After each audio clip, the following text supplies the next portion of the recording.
Hello and welcome back everyone, we Weeb Online, and today I'm gonna continue the story What If Naruto Lost the War but Won the Harem Part 2. If you enjoyed this video, please give it a big thumbs up, and to watch more videos like this, subscribe to my channel and turn that bell notification on so you'll never miss an upload. Now wasting no more time, let's begin. A bucket of icy water splashed into Naruto's face, startling him awake. He looked around, spluttering and spitting, and saw that he had three issues. The first was that the bucket that used to splash him with water had mysteriously vanished, and Anko was standing in front of him, kunai in hand, staring at him with hunger. Second, ninja wire was used to firmly bind his hands behind his back, preventing him from using any hand seals to break free. Third, he was dangling upside down by his ankles from a tree branch. How exactly did I end up in this situation? With a drop of perspiration, he thought. Anko grinned and said, well, looks like the Gaki's finally awake. With every step she took, her smile grew more menacing until she was directly in front of him. Holding the tip of the kunai to his cheek, she asked, "So, like I said before we left the village, I have some questions for you, and you will answer them. Understand?" Naruto swallowed and nodded slowly, attempting to block out the sensation of blood rushing to his head. Anko grinned broadly. "Good," she exclaimed with joy. "Now care to explain what you and your little girlfriends have been up to in the village recently? What are you capable of? And just what the hell are you trying to prevent?" "What or why?" Naruto attempted to escape, but Anko's harder pressure on his cheek with the kunai's tip silenced him. Just enough to extract a little blood, but not enough to seriously harm him. "Quiet brat," she said, her eyes narrowing. "I saw you make that giant shuriken technique a while ago, and I've followed you and your little lady friends around since then. Now answer the questions." While gazing idly at his interrogator, Naruto maintained a composed exterior while on the inside he was screaming, "Shit, exactly what will we do?" she discovered. Akane growled softly and held her ears in agony as Naruto screamed loudly in his head. So we were right, she thought, as one of the theories she and Tenten had come up with turned out to be accurate. She calmly said, "Naruto, in an attempt to divert his focus from his racing thoughts, you need to calm down. I wonder how I'm supposed to accomplish that." Even though we were cautious about where we discussed our plans, she still managed to find out. Despite his ignorance, Naruto thought back to her, "And the worst part is that I couldn't even sense her, and you obviously didn't if you haven't told me about it." He said, to an uncomfortable silence, "You didn't realize she was pursuing us, did you, Akane?" Akane chuckled uneasily, "Hee hee. Come on." His eyebrows were now twitching in anger. For heaven's sake, they couldn't just tell anyone that they were from the future because this was sensitive information. This was something he was unwilling to give up, even though he had been brazen in his younger days. He didn't want someone to put him in an insane asylum or make him the Hokage because he knew too much. "All right, what will we do?" he inquired. Akane grumbled back, "You might as well tell her, it's not like we have a lot to lose anyway." Naruto sighed once more before turning to face the irritated-looking Jonin outside.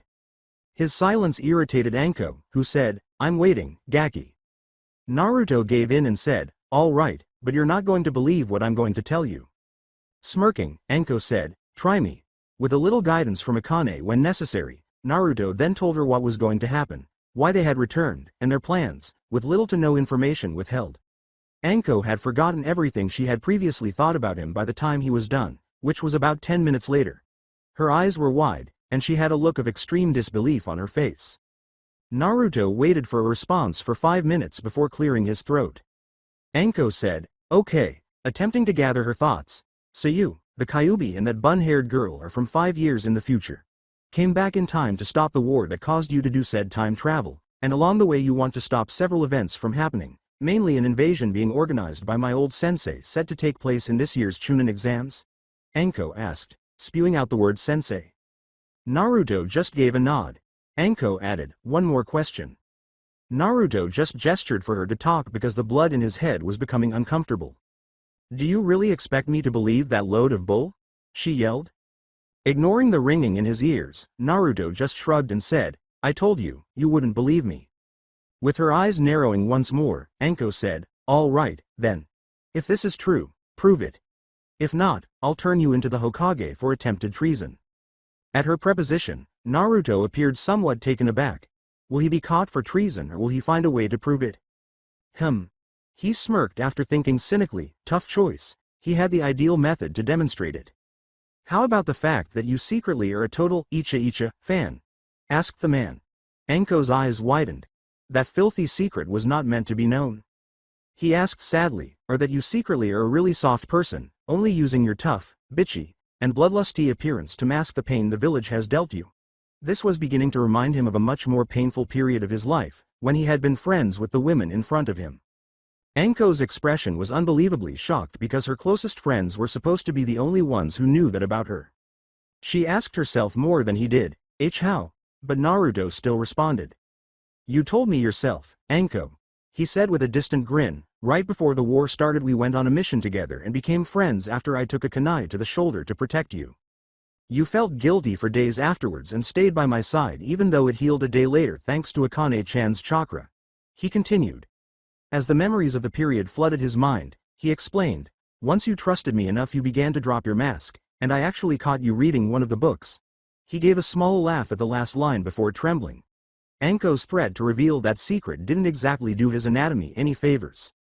Although there was still a doubtful expression on Anko's face, her eyes now revealed that she was beginning to believe. Still uncertain, she uttered, it'll take more than that to convince me. Naruto sighed and pulled himself out of his memories, questioning whether he should really pull out this next one. He said, and I can remove that cursed seal on your neck. Anko stiffened, but he had to if she was going to believe him completely. She shakily reached up and rubbed the black mark on her otherwise flawless skin, asking, see, can you really do that? If he truly could, she would no longer have any doubts. Nodding, Naruto said, I've studied the design for the last 3 years of my life. In my timeline, Orochimaru gave Sasuke the upgraded version of yours. When I offered you this the first time around, you, pausing to think of a way to explain Enko's subsequent attempts to express gratitude. In the end, he was able to escape with his innocence intact, but they were pretty, erotic. He turned his head to the side and blushed. Thanked me quite profusely, he said. After a moment of confusion, Anko blushed and cursed her alternate self in her mind when she saw his red face. But she could see why. The boy looked pretty good without a shirt, and she wondered if his endurance carried over into other areas of his life. Damn it, girl. You're off track again, she said. Focus instead of blushing like a schoolgirl around her first crush. Turning redder than a certain Hyuga, she chastised herself. Akane grinned once more. She recognized that expression. An embarrassed expression with a tinge of love and desire. She smiled smugly and nodded. This would be good for her and Tenten. Anko let out a frustrated sigh after managing to control her blush. Okay, then, she said. As she pointed angrily at the seal on the base of her neck, she said, I'll believe you as long as you get this damn mark off me. Naruto gave a nod. He squinted at her and said, as long as you don't tell anyone this, I will. Anko dismissed it, reasoning that she would be prepared to keep some secrets if he could truly cleanse her of her sensei's imprint. You don't need to worry about that, kid, she continued. In fact, I'll do you one better, I'll help you. Seeking to understand why she would want to assist them, Naruto gazed at her bewildered. Anko noticed this and sighed, don't think too much into it, Gaki. I'm going to need a way to thank you for eventually getting this mark off me, and if everything you said was true then I can't very easily watch you mess up. Naruto nodded. Even though he needed to ensure that the timeline wouldn't be irreparably damaged, he knew that they would need assistance, and he would accept any assistance, no matter how unexpected. A kunai whizzed past his head, slightly cutting his cheek, startling him out of his reverie. Naruto yelled, what the hell was that for? As he gathered himself as best he could while still bound and glared up at Anko. Well, I figured if I'm going to help you and your little girlfriends fix the timeline, I might as well help in your training as well. Anko said with a menacing smile, and I'll start with your reaction and dodging time. That expression and the way she had said, girlfriends, in such a sweet way hinted at trouble for Naruto, who gulped. And if his prior interactions with Anko were any indication, whenever she caused him problems, there was typically a great deal of pain involved. Anko prepared another kunai, and Naruto whimpered, knowing that this would hurt a lot. 2 days later, as he, Kakashi, Anko, Sasuke, and Sakura stood outside the house ready to depart, Tazuna said to Tsunami, we're heading to the bridge now. Kakashi gave Anko a little glare and said, Naruto pushed himself too far last night, so let him sleep a little longer then send him after us. Anko simply laughed sheepishly. When he gets up let him know to set a few clones for guards and then send him to the bridge. Of course. Tsunami nodded in agreement. Only one member of the group realized they were entering a battlefield as they started toward the bridge. Looking back, Anko saw a shadow observing them from a window on the upper floor of Tazuna's home. I hope you know what you're doing, Gaki, he thought. With some remorse, Naruto observed his group making their way from the house to the bridge.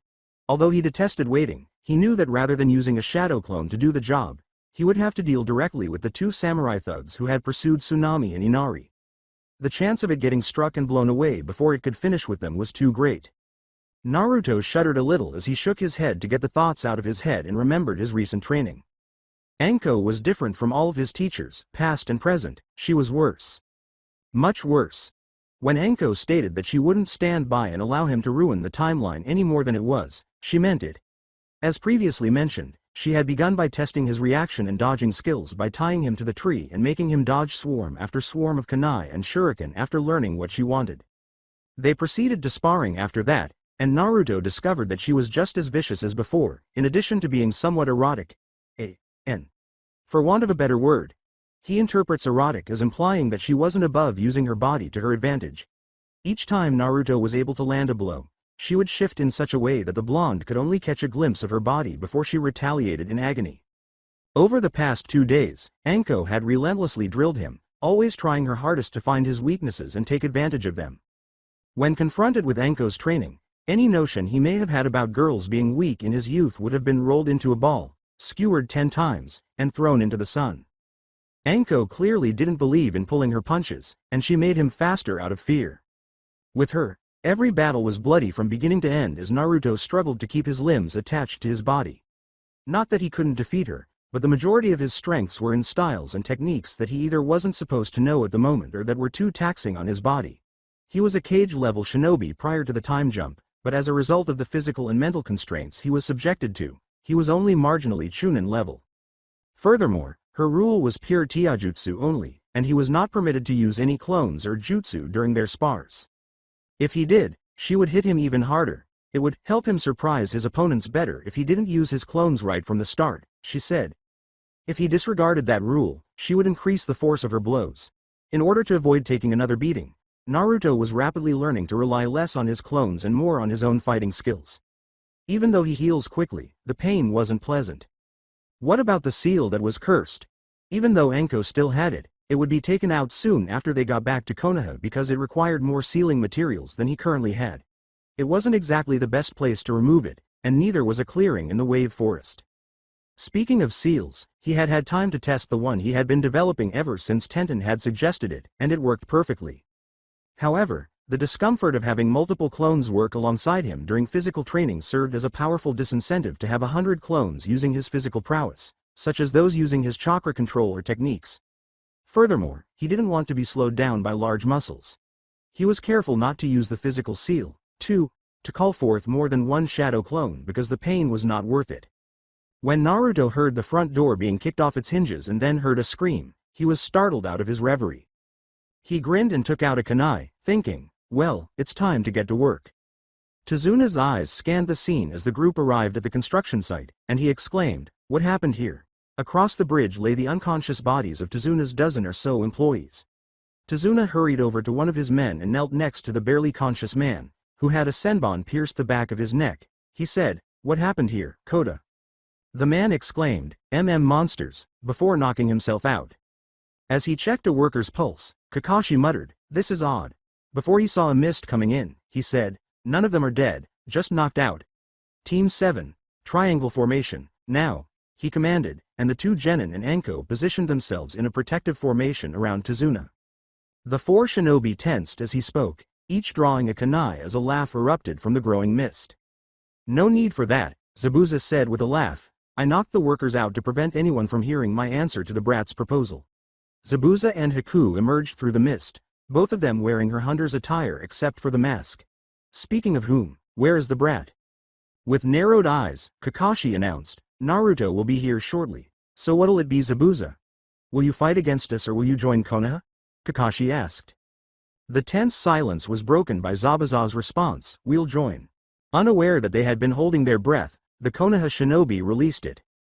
Kakashi questioned, so you'll quit Gado's service? Zabuza reached for his sword and said, that's what I just said. Besides, I never liked the little bastard anyway. However, I want him to think we're still working with him to draw him out. He continued, care to help? Anko simply shrugged, and the genin continued to appear tense as Kakashi glanced over his shoulder to his team. Kakashi shrugged and turned back to face the former Kiri Nin, holding his kunai tightly. Why not? He asked. With a suspicious look on his face, he asked, what about your apprentice? With a laugh, Zabuza swung his sword over his shoulder. Haku here was going to fight that blonde brat of yours, but seeing as he isn't here at the moment, I guess the dark-haired one will work just as well. Very well, Kakashi said, turning to face Sasuke, who was waiting. Kakashi turned back to Zabuza and braced himself, no holding back. Zabuza grinned and said, agreed. In a shower of sparks, the two Jonin charged, their weapons grinding against each other as they met sword to kunai. As he struggled against the enormous sword, Kakashi grunted, I must admit, Zabuza, you're stronger than you look. All the Rouge Ninja could do was smirk under his bandages. After being sidetracked by the Jonin's battle encounter, Sasuke returned his focus to the Zabuza's apprentice, only to discover her no longer in his line of sight. Where did she go? Before he felt a finger tap his shoulder, he asked. When he turned, a feminine fist was thrust into his face, and he was flung back. Sasuke-kun. Sakura exclaimed in alarm as she witnessed her crush being launched into the air. Anko sighed at her. She's one of the best at breaking fangirls, and no matter what she tried, it didn't work to get the girl to change her ways. When they returned to the village, she would need to speak with the Hokage for a long time. Sasuke saw Haku ahead of him as he rolled to a stop and leapt to his feet in a ready stance. Hello, she replied. My name is Haku and it appears we will be fighting. Sensing the statement's underlying challenge, Sasuke grinned. He said, Sasuke Uchiha. As she prepared herself, Haku said, well then Uchiha-san, shall we begin? Sasuke nodded and grinned. We shall. The Battle of the Bridge thus started. As Gado's samurai thugs easily entered her home after kicking the front door off its hinges, Tsunami let out a scream. The smaller of the two said, You're the bridge builder's daughter? Before grinning. As his gaze followed her form, the swordsman said, You're coming with us. Just come along nice and easy like and you won't get hurt. Tsunami recoiled, fully aware that his statement was false. She was aware that Naruto was still unconscious upstairs and that he had most likely not even heard her scream. How foolish she was. Inari exclaimed, Mom, as soon as she saw the samurai and entered the room. Tsunami cried out in terror, Inari, quick, run away. The taller of the thugs said humbly, Oh, there's the other one. He turned to face his partner and asked, Gado said we only needed one hostage, right? Yep, said the other, his grin growing.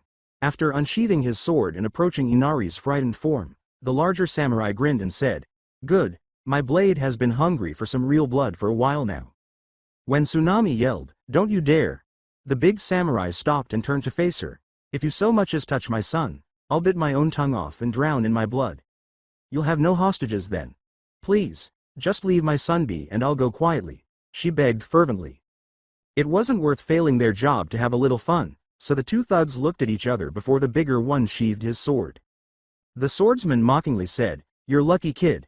He took hold of Tsunami and tied her hands behind her back, then said, Let's go.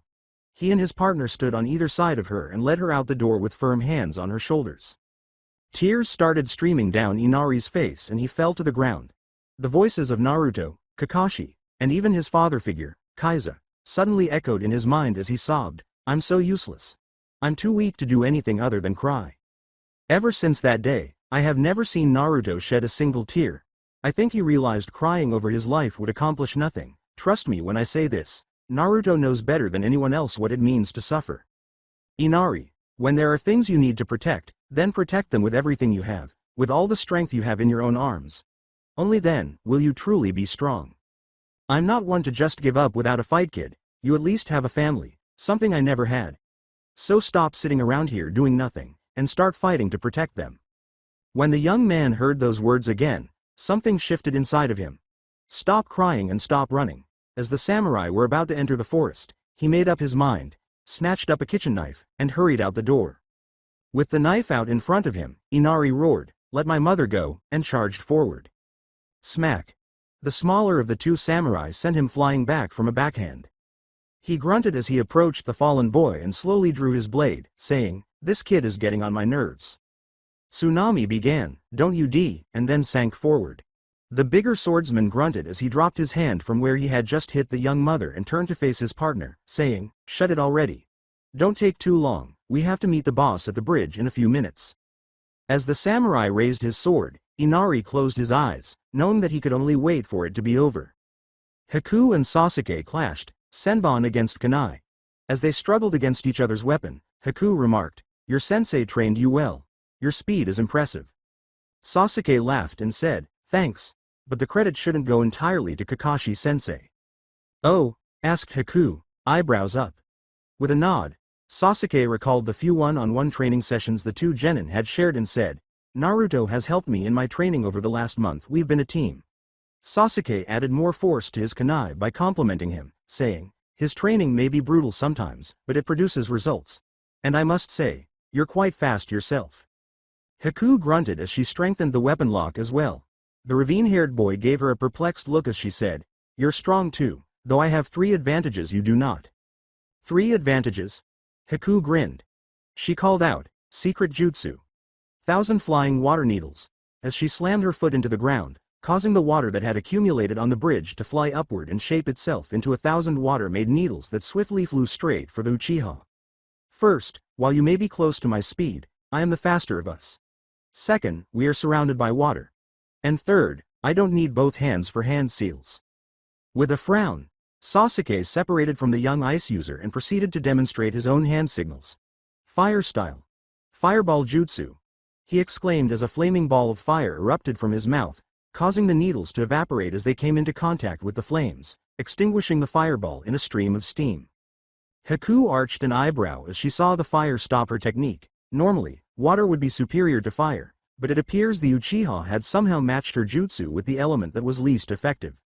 She was genuinely impressed and thought, "This one is quite skilled in the use of fire manipulation, to be able to match my jutsu." "I'll admit," Sasuke said, peering through the steam at Haku's outline. He made a fist and vanished, saying, "One-handed seals are impressive." When he reappeared in front of Haku, he delivered a powerful blow to her stomach, sending the young ice user flying backwards. "But you are not faster than me," he concluded. As he let Haku regain her balance, Sasuke changed his position. Even though Haku had previously suffered more severe injuries during her training and at prior jobs, the hit left her stunned. She calmly said, "It seems I cannot hold back against you. That is unfortunate, for you." As she prepared a special hand sign and her form started to glow with blue chakra, she shook her head to get her bearings. A little put off by the amount of chakra emanating from her, Sasuke asked, "And how is it unfortunate for me?" With a small smirk, Haku remarked, "It is unfortunate because, while I cannot kill you due to our alliance, I can still physically harm you." Although she generally detested hurting people, this was done in order to lure Gato out and kill him. If she were being honest, she was enjoying herself a little. She called out her jutsu, secret jutsu, crystal ice mirrors, as she gradually gathered her chakra and directed it into the surrounding water. Kakashi vs. Zabuza. Kakashi looked toward the fight between Haku and Sasuke and said, "Well, Zabuza, I must say your student is impressive. There aren't that many people who can use hand seals with one hand." Zabuza exclaimed, "That she is. Haku is the last of her clan, and is extremely skilled in the use of her Kekkei Genkai." He swung his sword in an attempt to decapitate the copy nin. Kakashi ducked under the swipe and drew a brow before punching the missing nin in the stomach. He inquired inquisitively, "She has a bloodline?" "You'll see." Zabuza grinned, put his sword on his back, and proceeded to go through a series of seals. "Water style. Water dragon jutsu," he exclaimed as a dragon formed from the nearby water and charged at the copy nin. Kakashi jumped back, his eyes widening a little. "Well then," he said, reaching for his headband. He revealed his Sharingan eye as he said, "I suppose it's time to up the ante." "That's not going to work this time, Kakashi," Zabuza laughed. As he prepared himself for anything, Kakashi inquired curiously, "And why's that?" Even though they are now allies, they still needed to make a strong impression. Zabuza grinned while making hand signals. "Because, I have found the weakness to that eye of yours," he said. He yelled, "Hidden mist jutsu," as the fog grew thicker around them. Kakashi asked, scanning the haze for the Rouge Nin, "And how is this going to help you?" The voice of Zabuza's chuckling resounded, "It'll help by blocking off the sight to the Sharingan. I noticed while we fought the first time that your eyes never left mine, and I came to the conclusion that you need to keep constant eye contact with a person so you can work you little eye tricks." Kakashi was starting to perspire, but he was saying, "You'll see that I have other tricks up my sleeves, Zabuza." Damn. When he discovered the Sharingan's weakness, he wasn't kidding, he thought as he shielded the eye to preserve chakra. Now that he had lost the benefit of his primary trump card, wasting chakra would be pointless. But when he heard a voice call out and felt a huge chakra spike, he and Zabuza both froze. Secret jutsu. Crystal ice mirrors. Upon turning, Kakashi froze in disbelief. That's the... Zabuza laughed. Like I said, Kakashi. Haku is extremely skilled in her bloodline. I'm just surprised that she decided to use it this early. That brat of yours must be quite skilled to make her use it. Kakashi nodded, but he continued to stare at the battle in front of him. The home of Tazuna Inari waited for the blow that would kill him, bracing himself. And waited. And continued to wait. Inari waited for a few minutes before opening his eyes to see what had transpired. He discovered the sword of the short samurai just inches from his face. Another blade, but one that wasn't composed of metal, was stopping the blade in the arm that held it. No, the handle of this blade was just a flickering flame, and the entire blade was composed of fire.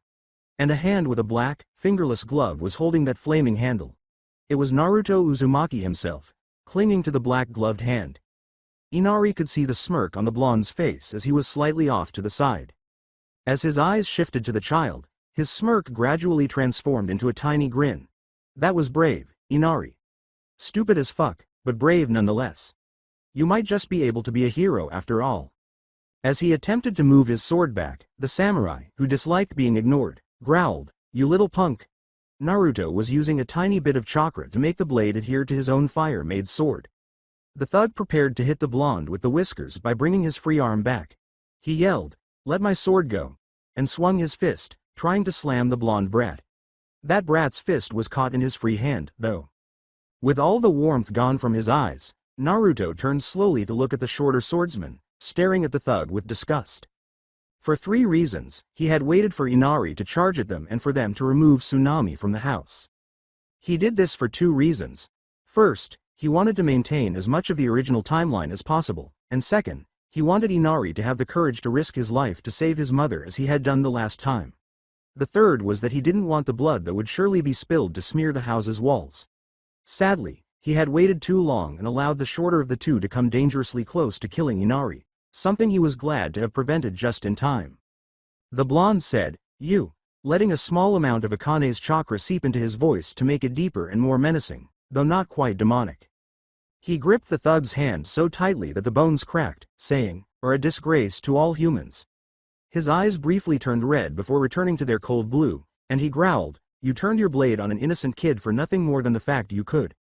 When he finally clenched his fist enough to break the bones in the samurai's hand, he hissed, "You're going to regret that." The samurai's hand exploded in agony as he screamed in agony, but Naruto held him in place. The swordsman yanked his hand away to free himself, but the blonde smirked and released him. "Gah! Damn it, brat, let me go!" he cried. With one hand clutching his broken hand and the other letting go of his sword, the man staggered backward. As he drew his hands back and started a brief series of hand signals, Naruto hissed, "Slim like you two don't deserve to be in this world and aren't even worth using my jutsu against." The blonde muttered, "Lightning style," as he vanished from view. When the samurai saw him vanish, they panicked and searched the clearing, but the whiskered blonde was nowhere to be seen. The shorter of the two suddenly became as rigid as a board and let out a painful cry as blood spurted from his mouth. "Lightning palm." Naruto muttered the jutsu's name as he allowed the samurai to fall on the lightning surrounding his palm to die due to an electrical overload to his nervous system. What the, Zori!" exclaimed the larger samurai, startled to see his partner fall to the ground unhurt. He had not agreed to witness his partner being taken out with a single touch by a boy who was just entering his adolescent years. With trembling hands, he pulled out his sword as quickly as he could and aimed it at the unconscious Tsunami's head. The dark-haired thug screamed, Don't take another S-step, K-kid, or I'll cut the bitch's head off," while attempting to look menacing with his sword and voice shaking. Yes, it's not functioning very well. Before he disappeared in yet another rush of speed, Naruto turned and gave the terrified samurai a chilly glare. The thug looked around and asked, "Where'd he go?" with a look of shock and mild despair. A voice murmured in his ear, "Behind you," and then a foot that was glowing blue with chakra struck his head in a vicious roundhouse kick that sent him flying into the side of a nearby tree. He could tell that the samurai's skull had been crushed upon impact by the sickening crunch, which was confirmed by the blood that was now dripping from the swordsman's hairline. Like his partner, the thug had died. After landing in a crouch next to Tsunami, Naruto felt for her pulse. When he sensed a steady heartbeat, he sighed with relief. If she was lucky, she would only have a nasty bump on her head and a headache when she woke up. While he was kneeling there, he looked at the bridge in the distance and blinked when he noticed that there was a dense fog covering its center. He sighed and shook his head, saying, "I suppose Zabuza chose to fight against us in spite of my warning." Instinctively, his hand went to his neck and began to grasp at something. During his training trip with Jiraiya, he developed the habit of reaching up and grabbing the necklace Tsunade gave him whenever he got too lost in his thoughts. His hand was patting the collar of his shirt as it felt for the green crystal, and he realized that he hadn't done much during the war because he had to think quickly most of the time. Oh yeah, he reflected sorrowfully. He heard Akane say, "I haven't met Ba-chan yet." He shook his head to get his thoughts straight. Although it was unlikely, she proposed, "Naru-kun, use Sage Mode to take a look at the bridge. I don't think Zabuza decided to fight against us. It might be a ploy to draw Gato out." Before sending a mental command to a clone he had made to gather nature chakra and dispel it if necessary, he thought back to her and said, "All right." The nature chakra began to flow through Naruto almost instantly, already in harmony with his own chakra because of the clone. Naruto closed his eyes to sense what was going on the bridge as he felt his appearance change to fit the new chakra. He thought longingly, "Man, do I miss this," alluding to the days when he could use Sage Mode in public without anyone noticing. Akane giggled and reminded him, "Focus, Naruto." Naruto sighed and perspired a little as he followed instructions, his brow furrowed in wonder at what he discovered. Though they were flaring like they would have in combat, 4 of the chakras on the bridge were far from what they would have been if they had been engaged in life or death combat. It was almost as if they're putting on a show. Naruto muttered, and a cunning smile appeared on his face. He was relieved to hear Akane laughing and thought, "Man, you guys, you had me worried there, told you." Yes, I know, Naruto thought as the drop of perspiration increased slightly. "I submit to the vast and boundless wisdom of the powerful Akane-sama," he thought cynically, rolling his eyes. "Yes, mortal, bow down, because you are not the first or last person to do this. Hey, you don't live for several hundred years without going a little crazy," Akane cried, entering what Naruto had discovered to be her momentary insanity mode. Naruto tried to get her to listen, but she kept talking as though she hadn't heard him. "Akane-chan. I'll begin with the shinobi villages first, and then the entire world. Akane. Quickly. The world will soon submit to Akane's strength, intelligence, and all-encompassing beauty and power. The mighty Kyuubi no Yoko." "Ha ha ha ha," she cried out again, starting to laugh uncontrollably this time. "Akane." This time, the redhead reacted when Naruto yelled over her, laughing. "Well, what?" Before realizing what must have happened, she stopped abruptly and looked around bewildered. "I was doing it again, wasn't I?" In a sour tone, she inquired. Akane blushed in shame as Naruto gave her a mental nod with a twitching eyebrow. "Ehehe," she said sheepishly, laughing. "Yes. Well, carry on." She then cut the mental link, probably to spare her from the humiliation of her fight. Leave it to Akane to act all crazy and then hide away in his mind. Naruto's face broke out in a drop of perspiration upon hearing this. He shook his head, letting the sage chakra leave him, and stood, turning to face the approaching Inari. "Naruto." The older boy had been staring off into space for a few moments when a strange red pigment appeared around his eyes, and then his eyes turned red and gained slitted pupils again before they closed and his eyebrows began to twitch. "What?" Inari asked bewilderedly as he approached the blonde who was kneeling. The blonde turned to face the young boy and muttered, "Hey, Inari. I apologize for that. However, I lost myself in my own thoughts. Are you okay?" After a brief pause, he asked, and Inari gave a shaky nod. Naruto saw tears welling up in the boy's eyes, which Inari attempted to wipe away. Whipping at his eyes, the boy whispered, "I promised myself that I wouldn't cry anymore, but yet I already am." "You know, Inari," he said, ruffling the boy's hair and chuckling softly. "There's a difference between tears of sadness and tears of joy," he said. With a slight smile, Naruto concluded, "There is no shame in lettering the latter of the two out." Before he let Sage Mode drop, he felt a huge mass of chakra coming from the ocean toward the bridge. Gato was on his way. He knew he could waste a little more time because his team wasn't in need of assistance like they were the last time, but he would have to leave soon. Silently nodding, Inari's expression mirrored Naruto's as he allowed the tears to fall freely down his cheeks. When Naruto noticed that Tsunami was starting to stir, he turned to face the bridge and said, "Listen, Inari."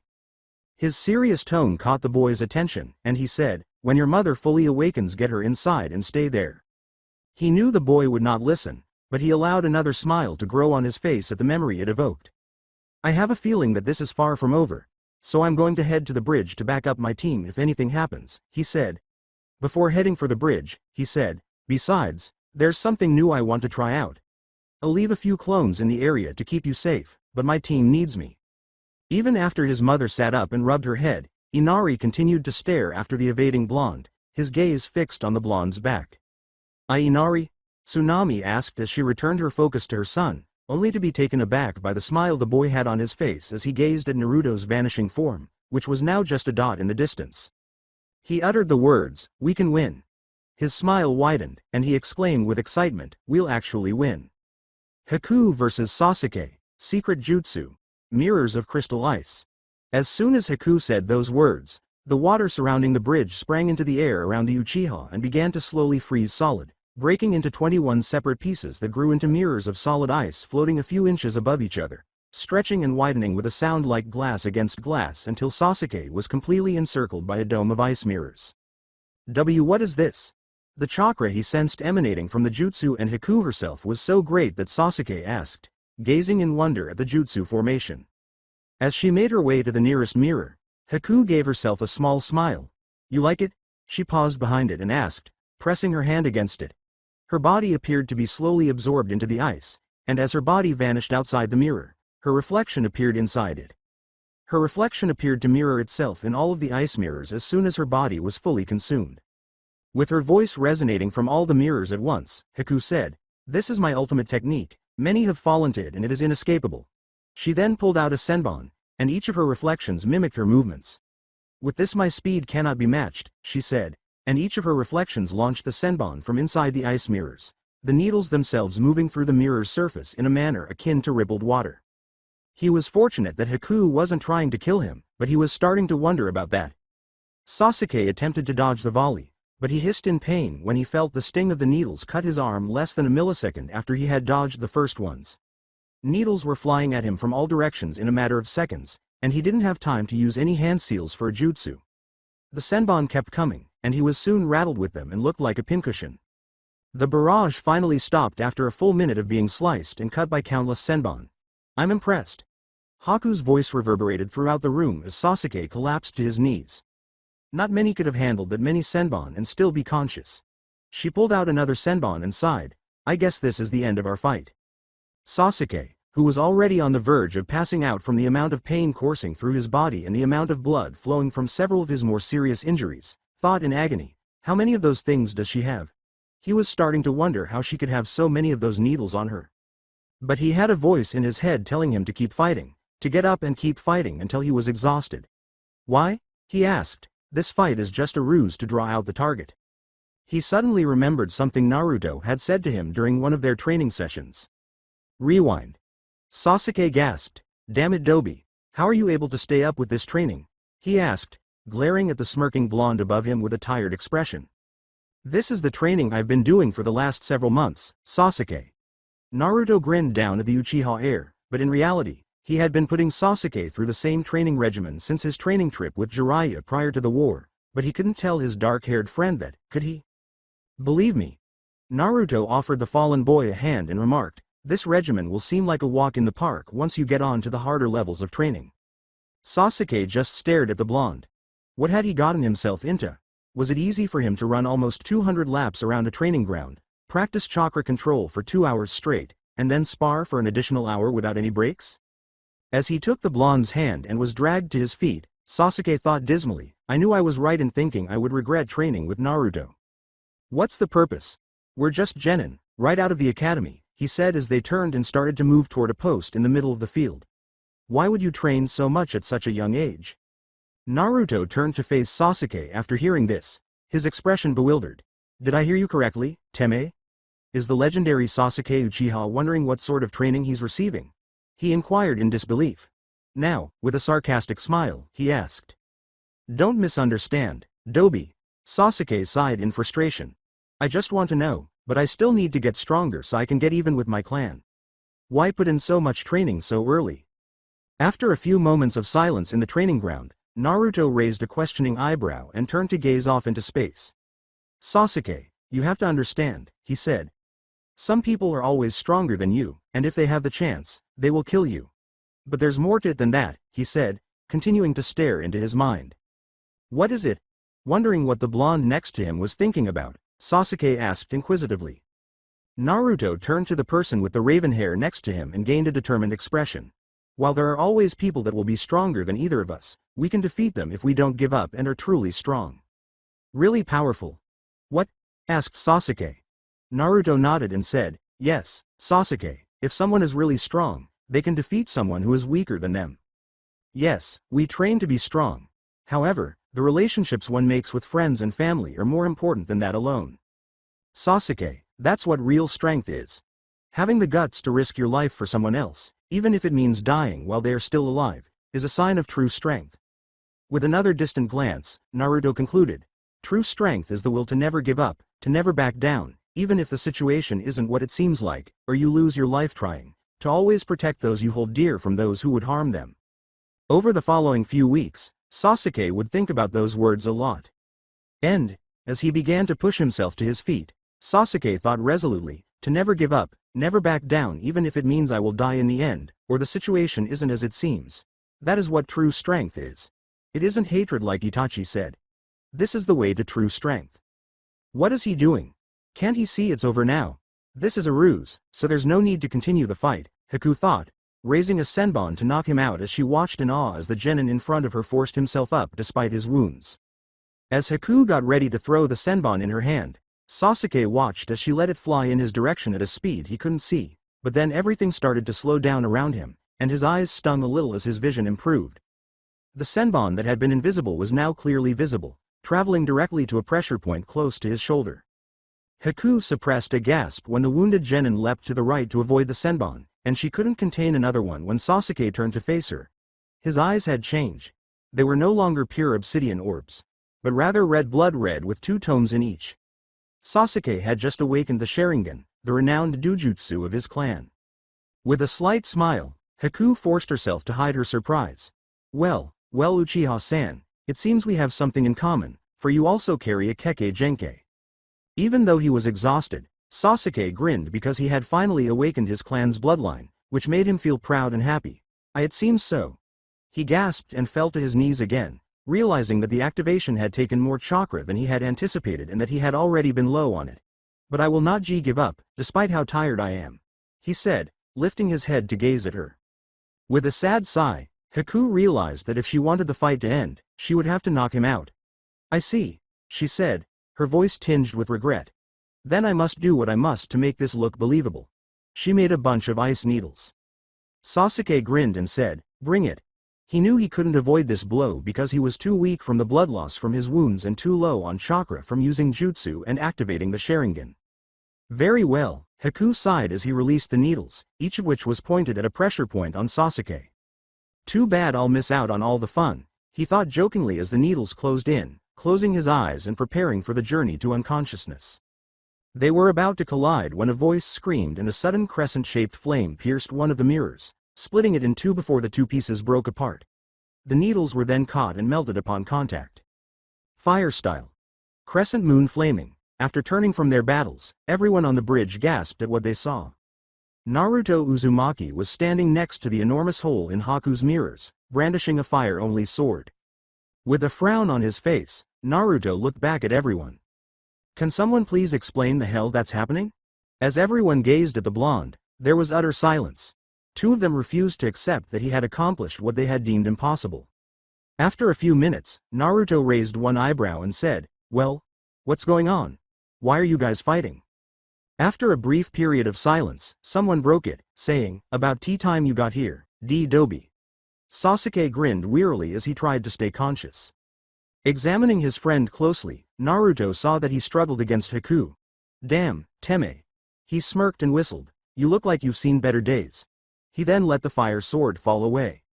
Sasuke grunted as he struggled to stand, barely getting to his feet before he began to fall. Feel like it too.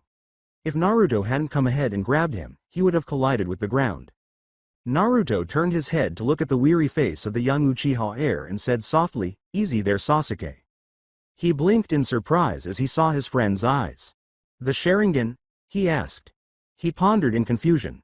Finding out that his friend had awakened his bloodline once more was even more shocking. It shouldn't have come as a huge surprise, though, because the old Sasuke had done the same on this mission, he realized now. However, his discovery of the Sharingan also served as the impetus for a number of other events in the original timeline. It appears that I should address Sensei's partiality now, before it even begins. Naruto shook his head, saying that he had nothing to say about a future that had not yet occurred and never would. Taking the place of his smirk, he said, "Well," adding, "Congrats on awakening the Sharingan." As his eyes closed and he went limp, Sasuke grinned wearily and said, "Thanks." Shaking his head and letting out a sigh, Naruto created a Sealess clone and threw Sasuke onto its back.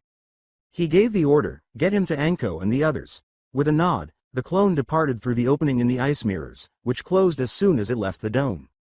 He was reminded by the gap closing that he still had a possible enemy nearby. He turned to face the girl and remarked, "I didn't expect you to have let him go, Haku." "Why wouldn't I?" Haku asked politely, grinning at the blonde. "After all, we are allies." They didn't fight against them because Naruto let a smile appear on his face when the girl said this. The question of why they were fighting in the first place is still open, though. Despite having a good idea already, he asked, "Then why are we fighting against each other?" According to Haku, "We're putting up a front to lure Gato out into the open." Naruto nodded. He had assumed that. As he formed the fire sword again in the stance Akane had taught him, he said, "I understand. But I suppose that we've done enough talking." Haku prepared herself by nodding and creating more ice needles. "Indeed, we have Naruto-kun," she stated. She eyed the flaming sword wearily and said, "But I must compliment your jutsu. There's not many that can pierce my mirrors, let alone pack enough power to keep going afterwards." Naruto grinned. Without providing more details than were necessary, he said, "Thanks, I got this one from a very close friend of mine. After all, I can't tell many people that we're dating or that I actually learned this from the Kyuubi." He heard Akane laughing in his head as he thought, "There's no telling how bad that could be if word gets out." "Ah, Naru-kun." She chuckled, "I didn't know you were so protective of little old me." "Now's not the time, Akane-chan. Besides, why would you need protecting? You're the Kyuubi for Kami's sake," he said to her. Akane concluded with a childish giggle, "Oh, I don't know, maybe from Madara and the Akatsuki who want to separate us. I don't know what I'd do without you or Ten-chan." When he heard either Tenten or Akane laugh, it made Naruto happy, and he noticed a slight flush discoloring his cheeks. "No need to worry about them right now, Akane-chan," he reassured. "They won't be coming for a while yet, so we have time to prepare for them. Besides, even if they move early, those bastards won't touch you," determinedly declared. Akane blushed slightly, but as soon as she noticed Senbon coming quickly, her embarrassment quickly turned to worry. "Look out," she said. Shortly after Akane's warning, Naruto was able to leap out of their way, twisting toward the needles as he swung his sword in a slash and threw a wave of fire at them, melting the ice needles as they were consumed. After landing, the blonde faced the mirror he had previously used. With a slight glare at the ice user, he said, "You know, it's not nice to attack someone when they're thinking. And it's not nice to ignore a lady, Naruto-kun." Haku laughed into her hand. She shot back, then launched another barrage of needles, this time with her reflections joining in. Naruto started to dodge the approaching Senbon while mentally cursing, melting those he couldn't and using the fire sword as a makeshift shield. Naruto weaved in and out of the needles and said, "The same trick you used to defeat Sasuke won't work on me." Haku calmly said, "But it already has." Her voice was devoid of haughtiness, as if she were reiterating a well-known fact. "For you see, the moment someone steps into my mirrors they lose the battle." As he made a clone, Naruto thought, "Oh really?" With a smirk and a raised eyebrow. "Then I guess I'll have to take out your mirrors to end this." The original began, fire style, as he and the clone raised the fire-made blade and turned to face the nearest mirror. The clone muttered, wind style, as it passed through a series of hand seals. Naruto yelled, "Flaming Crescent Moon. 1," and slashed the blade at it, releasing a considerably larger wave of flame in the shape of a crescent. The clone exclaimed, "Great breakthrough," and released a burst of wind from its mouth. As they surged towards the mirrors, the moves came together, and the wind caught the fire, turning it into a tornado of crimson-red flames. The clone and the original both yelled, "Combination! Raging Torrent! 2!" as the jutsu bounded in the direction of the mirrors. "That's not going to work," Haku said, maintaining her composure as the jutsu soared through the air at her mirror. She didn't even blink as the flames reached their target, engulfing it in a boiling whirlpool of red. After a minute, the flames subsided and revealed a perfectly floating mirror with Haku's reflection standing inside, still where it had been. The slight distortion of Haku's image and the slightly melted and distorted corners were the only indications that it had been struck by the fire technique. The damage was being swiftly fixed as fresh ice formed over the melted portions. Haku calmly said, "I told you that it wouldn't work." On the inside, though, she wasn't as composed as she appeared. How on earth is he able to be a genin while using a high-level combination jutsu? Fortunately, after he broke the first mirror, which should have been impossible in the first place, I strengthened my mirrors with chakra. Even so, I needed to use more than I had planned to keep it from happening again. As a drop of perspiration trickled down her face and her breathing became more labored than usual, she reflected, if the technique had been any more powerful, it would have totally destroyed my mirror. As his clone vanished, Naruto grinned and remarked, "I didn't expect it to." Haku nodded, raising an eyebrow at how he was aware of her ancestry. "After all, your ice is forged from your chakra, allowing you to turn the water in the air around you to ice. Though you can do that with just your chakra, I'm guessing you prefer to use a nearby water source so you can save chakra, right?" he asked. "And judging from your worn-out appearance, it takes you a large amount of chakra to maintain this jutsu for an extended period of time, even if it is your bloodline." Haku nodded once more. Naruto grinned broadly before vanishing. Haku blinked, then, sensing an impending attack, leapt into one of her other mirrors, severing the one she had just left open. How did he manage to get behind me by slipping through my mirrors? As Naruto reappeared in the middle of the now unfinished ice dome, Haku thought in disbelief. Naruto turned to face her and said, "That, Haku," further shocking the girl by revealing that he was aware of her true identity. He said, "I can understand why you warned me against using the fire sword for so long, Akane-chan. But my chakra reserves are much larger, and you'll be hard-pressed to get me to run low on it." As Naruto's chakra began to wane, he thought, "I'm beginning to feel the wear on my reserves." If he had to guess, Naruto would say that he had used about a third of his chakra. Normally, this wouldn't be a big deal for him because he had a higher chakra level than the Hokage, but using a powerful combination jutsu and continuously using a B-ranked jutsu took a toll on someone, whether or not they had a lot of reserves. As she observed through the seal, Akane sighed. Naruto had no idea how much chakra the technique required, and a battle was not the appropriate setting to find out. She said, "I told you, Naruto-kun. Not to mention the fact that you fired off an A-ranked combination jutsu on top of that. A jutsu that is, if I may remind you, way more taxing on your chakra than the fire sword and not complete yet." She yelled the final phrase with annoyance. Although the raging torrent was still incomplete, Naruto felt it was appropriate to use it. Even though it had used a fair amount of chakra, he had used far less than what was needed to keep it from going out of control, so she couldn't really blame him for it. Even when Akane was in the mindscape, her shouting still caused pain, and Naruto winced as his ears rang. He tried to calm the vixen down by saying, "I know it's not finished yet, aka-chan, but you gotta admit it was pretty cool seeing what it'll look like when it's finished."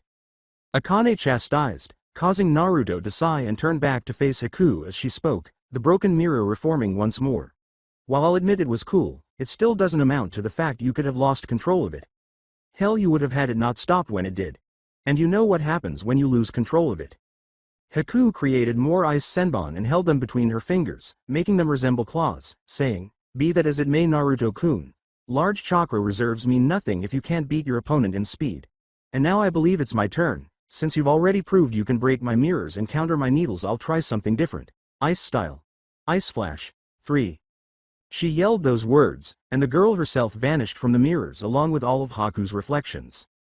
With Zabuza and Kakashi, when Zabuza heard Haku shout out the name of her technique, he whistled softly. "Well, Kakashi," he said, averting his gaze from his fictitious adversary as they paused their battle to observe their pupils. "That blonde brat of yours is quite impressive. To be able to get behind Haku is remarkable. Even I have a hard time doing that. Though, breaking her mirrors is something no one, not even me, has been able to do. Just what have you been teaching him?" he inquired with interest. Kakashi gave a small laugh and looked at the dome as well. He acknowledged, "I haven't really taught Naruto much. Zabuza gave him a perplexed look. Kakashi explained, leaping away from the swordsman and hurling a kunai. All I've ever really done is given him advice when he asked for it. Other than that, he prefers to train on his own. Doesn't that go against Konoha regulations? Zabuza questioned, using his sword to block the knife. I've heard you guys focus on teamwork. Isn't the pipsqueak going against that by training on his own? I mean, even if you allow it, doesn't he have to work with a team on most missions? Zabuza was right. Kakashi sighed. Naruto's actions might be interpreted as contradicting the lessons the leaf had taught its ninja. Kakashi had once checked in on Naruto and saw him working with Sasuke, and another time with that bun-haired girl from Guy's team, so he knew he hadn't been training alone, but it wasn't like he was completely violating the Konoha motto. According to Kakashi, in a way it is. But as soon as he noticed Zabuza speaking, he began to explain. But it's not entirely against the village's philosophy. You see, Naruto, while he prefers to do his own training, usually has a partner. At times I've seen him training with Sasuke and at others a girl from last year's graduating class. Either way, as long as he trains with someone, he's still learning to work with others. He continued. But he only does so after team practice. So as long as he doesn't start skipping the team's training sessions, I don't really have a problem with it. Zabuza nodded in agreement with Kakashi's reasoning. The youngster possessed some truly remarkable abilities, and if he had learned everything on his own, he was eager to see what he could accomplish with the help of a qualified instructor. Particularly since Naruto's stance when wielding his flaming sword had some obvious flaws that Zabuza could see. Despite Naruto's impressive stance, Zabuza saw flaws that could eventually get the boy into trouble with the right opponent. Zabuza would not allow that to happen. At the very least, he owed the child that much. Yes, joining Konoha was a wise choice, Zabuza said with a smirk as he slashed Kakashi's midsection once more. Back with Naruto. 4 slashes appeared on Naruto's arm, causing him to grunt in pain. Fuck it, before he was abruptly struck by a strong force and jerked in the direction of the attack, he thought in frustration. He looked at the mirror in front of him and saw Haku standing inside it. Then she vanished again and a fresh set of slashes appeared on the blonde Jinchuriki's body, and he lost sight of the fire sword, which burst into flames. I forgot Haku could use this technique. Damn it, the blonde thought once more, clutching his burned hand in agony as more slash marks spread across his body, each one at a different angle and direction than the last as Haku swiftly appeared and vanished in a different mirror. Between the blows, there was no time to move, dodge, block, or counter. Naruto felt the slashes go on and let out a painful cry. Even though it hurt like hell, he decided not to protect his vitals because he knew Haku wouldn't be aiming for them this time. After a few more minutes of the onslaught, Haku finally halted and rested in the mirror before him. Frowning, she said, "You're quiet, durable Naruto-kun." Her heart felt like it was being ripped in two at the mere thought of hurting the blonde as much as she had. She was not sure why. Most people would have aura. Naruto snorted when he said, would have already been unconscious due to the number of injuries and blood loss, and spat out a glob of blood. Having already felt his wounds heal as a result of Akane's chakra working in tandem with his own already remarkable healing factor, he said, yeah, I've heard all this before. Even without Akane's Yuki, he found that his wounds healed more quickly, which was another advantage of his Uzumaki genes. And might I ask where you've heard this before? Haku asked courteously, attempting to avoid causing him any more pain. Naruto smirked and said, maybe later, before he vanished into the smoke. A clone. Haku's eyes widened in surprise. Just before she felt a nearby chakra spike and leapt out of her mirror, she thought in alarm. Haku's escape, however, was too late because just as she was making her leap, a ball of glowing blue chakra was thrown into the back of the mirror, shattering it instantly and crashing into her back. A shout of Rasengan echoed through the room. She exclaimed, "Gah!" as the chakra ball smashed into her back, tearing through her kimono and sending her hurtling through the mirror in front of her. When its maker struck the mirror, it broke, but it didn't stop the girl from flying through it. She skidded to a stop after hitting the ground, bouncing a few times before coming to a slow stop. When Haku tried to sit up after groaning in agony and blinking the stars out of her eyes, she discovered that she was pinned and that a flaming sword point was hovering just above her neck. Haku noticed Naruto standing there, with a number of wounds on his body that indicated he had either replaced himself with his clone during or after her attack, as he looked past the sword's blade. With a moan of pain, Haku questioned, when did you substitute with your clone? With a slight pant, Naruto said, right after you stopped your attack. For the sake of the ruse, he adopted a menacing expression and said, Now I know this is only supposed to be a ruse, but will you surrender? When Haku looked at the blonde standing above her, a tiny smile appeared on her face. She could tell that he had the potential to succeed in the world based just on this one fight. He had the right objectives and values, and he was already powerful. She also knew she would be by his side the entire time for an inexplicable reason. Haku nodded, her eyes drooping with fatigue and her smile widening. Very well, Naruto-kun. I surrender. She whispered, closing her eyes completely as she gave herself over to blissful unconsciousness. As he started to move toward the area where Anko and Sakura were watching over Tazuna, Naruto grinned wearily and bent down to pick the ice user up bridal style. He also laughed when he felt Haku involuntarily huddle closer to him. When the sound of clapping attracted his and everyone else's attention, he stopped completely. As he turned to face the source, Naruto's eyes narrowed and he let out a growl due to the memory the sound evoked. With Zabuza and Kakashi just a little while ago. With his eyes wide and his sword forgotten by his side, Zabuza said in shocked disbelief, I don't believe it. He was staring at the blonde as he approached the purple-haired woman and the others. He was actually able to beat Haku? Using the gap Zabuza had left him, Kakashi pulled a scroll from one of his vest pockets and laughed once more. He cut his finger on a kunai and whipped the blood on the seal of the scroll, saying, sorry about that, but Naruto is obviously the stronger of our students. And now it's my turn, he exclaimed, holding the scroll between his thumbs and creating a hand seal. He shouted, summoning, earth style, Fang pursued jutsu, and slammed the scroll to the floor. Since the mist obscured his Sharingan's ability to anticipate impending strikes, Kakashi was unable to see Zabuza, even though he might have been able to hear the man and determine that he was relatively close based on the sound of his voice. Zabuza was unaware, however, that Kakashi had been marked with a nit of his blood after one of the few blows he was able to deliver. This was the reason Kakashi was so sure he would win and why he had used a jutsu he typically saved for emergencies. Lines of summoning kanji poured out of the scroll and onto the ground almost instantly upon impact. Raising an eyebrow, Zabuza had been on guard when Kakashi had acted. He asked, was that supposed to do something? But remained alert in case the copy ninja had any plans. Don't underestimate me, Zabuza, Kakashi said, glaring at his former adversary who had now become an ally. With a faint smirk on his face beneath his mask, he remarked, for you see, just like me you have figured out the secret to my Sharingan.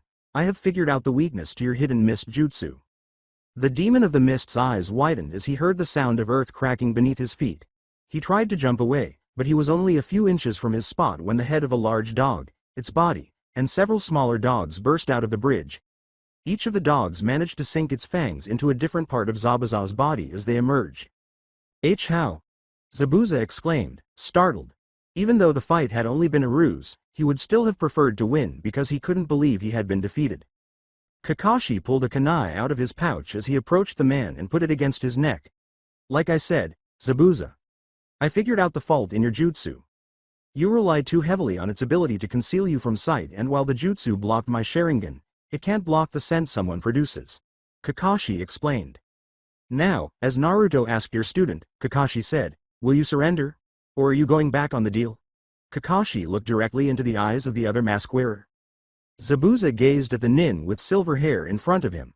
Gato had gained a lot of knowledge about his new ally and could tell he had made the right decision in joining them, even though the fight may have been a farce to entice him out. For Haku's sake, not for his. He grinned under his mask, but before he could say anything, a clapping noise at the other end of the bridge caught the attention of both ninjas. Zabuza turned to look into the source, and when he saw who it was, a low growl echoed from his throat. With Akane. As she glanced at those in front of her, Akane's brows knitted together, and she had to confess that although she was glad to see them, she was not impressed. Akane and her sisters had lost touch because they had been sealed for the past 100 years or so and were still affected by Madara Tomi's genjutsu from the previous time. They had used their common bond to meet at least once a year even after she had been sealed inside Mito and Kushina. However, they had lost contact and had not spoken much since she had been placed in the newest container, not to mention her boyfriend. That changed, though, after Akane used the time travel jutsu to send Tenten, Naruto, and herself back in time. She was determined to see what she had missed and warn her sisters about the dangers that lay ahead. That had been her original plan, and she had gotten in touch with a few of her sisters, more successfully than the others, including Matabi, the Two Tails, and Shomei, the Seven Tails. Since she was the Kyuubi and had the power to call a council of all her siblings, that had changed. She had called them all to the mindscape they all shared when they were together. It had not been simple, though, because of how far away each Biju was from where she was and because she was distracted by what was happening outside the seal severing. She also took the time to examine each of her sister's states when she and her sisters first appeared in the void. Yuki, who had 8 tails and was the strongest after her, was looking at her in confusion. When Akane looked into her eyes, she could see the joyful gleam in them, but her tails had fallen flat behind her to show her surprise.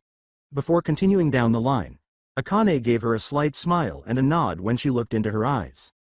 Similar to how Akane had to go to the meeting, Chome had returned to her human state despite not having eyes in her Biju form. In human form, she resembled Akane quite a bit, but there were a few significant differences. Her face was slightly more angular than Akane's, but it still had the same warm smile. Her hair, like her host's, was light green and shorter than Akane's, reaching her ears instead of her shoulders. Additionally, Chome's skin was a fair shade darker than Akane's, and although her dark green kimono partially concealed them, her breasts were larger than Akane's, a small D-cup, but still significantly larger. Akane's bright smile was immediately returned by her younger sister, Biju, whose slitted red eyes nearly closed as a result of the size of the smile. After that, Akane focused on Seiken, the 6 tails, and although they generally got along, this was where her issues began later on. There was something like a mix of surprise and suspicion in the big slug's eyes as it stared at her. Akane sighed and shook her head. Unless you made fun of her or said something about how slimy she was, Seiken was manageable.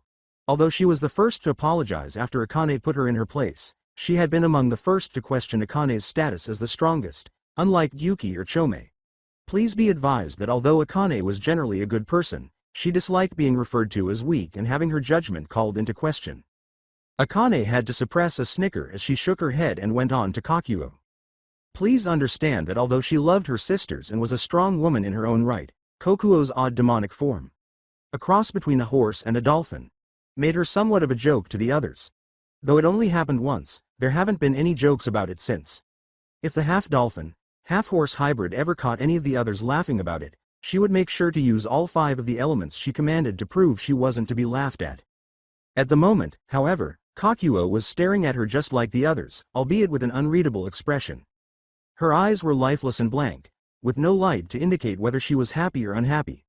Akane was concerned because, despite Kokuo's tendency toward quietness, she had always had a lively personality and was gregarious when she felt like it.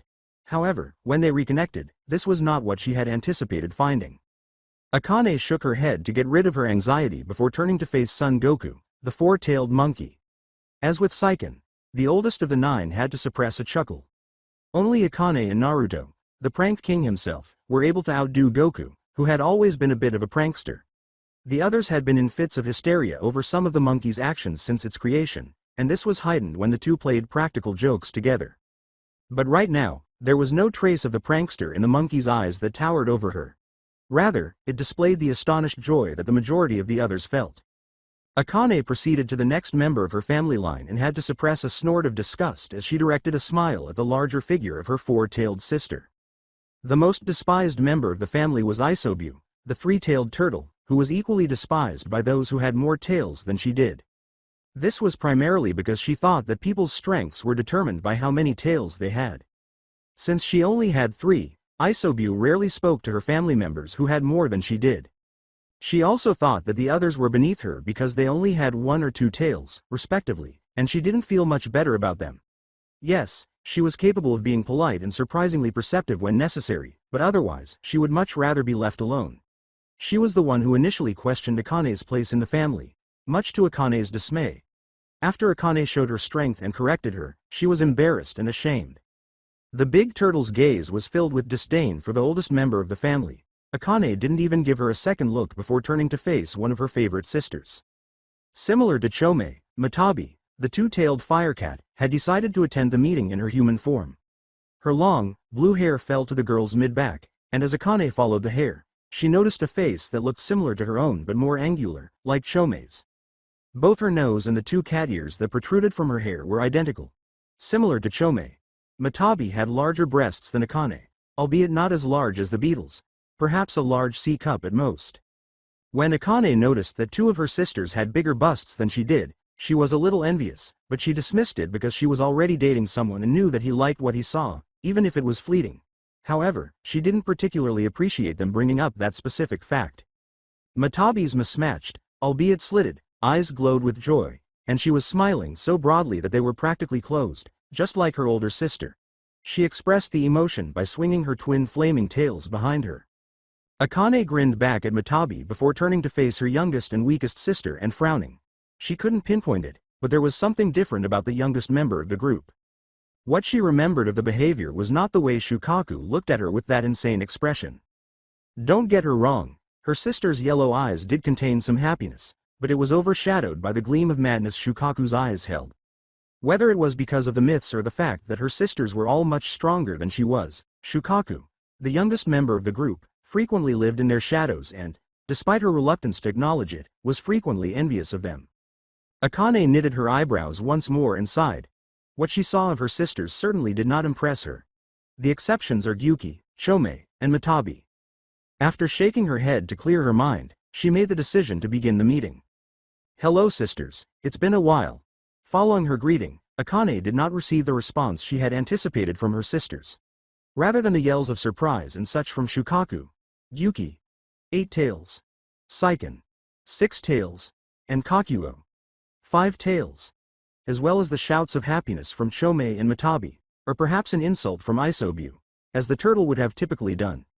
In the white space of the Biju's shared mindscape, there was a dead silence. Akane had to resist the urge to palm her face as she gazed at her sisters. Talk about a cold response, she thought, a tiny drop of perspiration forming on the back of her head. Gyuki was the one who eventually found her voice after the 9 of them were silent for a while. She was unsure of how to react after such a surprise, so she stammered in the deep voice that was typical of all giant beings, Akane Wanisama. W-wa. How? With a kind smile, Akane turned to face the others who had been silent. I know my presence here is a surprise to some of you, and a displeasure to others, she said, focusing on Isobu at the end. Akane's smaller form was the only thing that made the turtle sneer. Ignoring the sneer, Akane turned back to her family and said, and I know most of you are wondering why I called this meeting after such a long silence on my part. But I have called you all here for a reason, AW. Isobu called out, yes, breaking her silence and stopping Akane in her tracks. In a patronizing tone, she said, I was starting to think you had forgotten about the rest of us. Tell us why you have called us all together after so long of an absence, Ne-sama. Akane gave the 3 tails a fierce look, but before she could respond, someone else interrupted. Chome, who usually speaks softly, crossed her arms and glared up at the one-eyed turtle. Oh, give it up, Isobu, she said.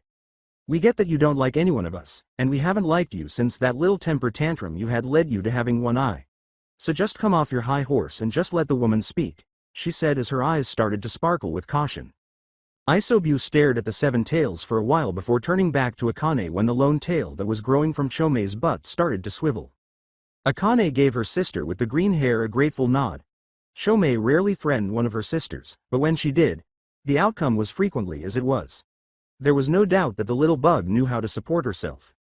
Akane grinned, thank you, Imouto, and Chome returned the nod, her radiant smile returning. Akane turned and spoke to the others again, shaking her head. Like I was saying, she started. Most of the other people's eyes shifted to curiosity as soon as she said, I have called you all here to deliver a warning to you. The most powerful of them rarely issued a warning. However, Kokuo's eyes stayed emotionless and unresponsive. Akane went on, feeling a little concerned by Kokuo's lack of response. In a voice that left no room for debate, Akane explained, my sisters, we are about to enter a power struggle.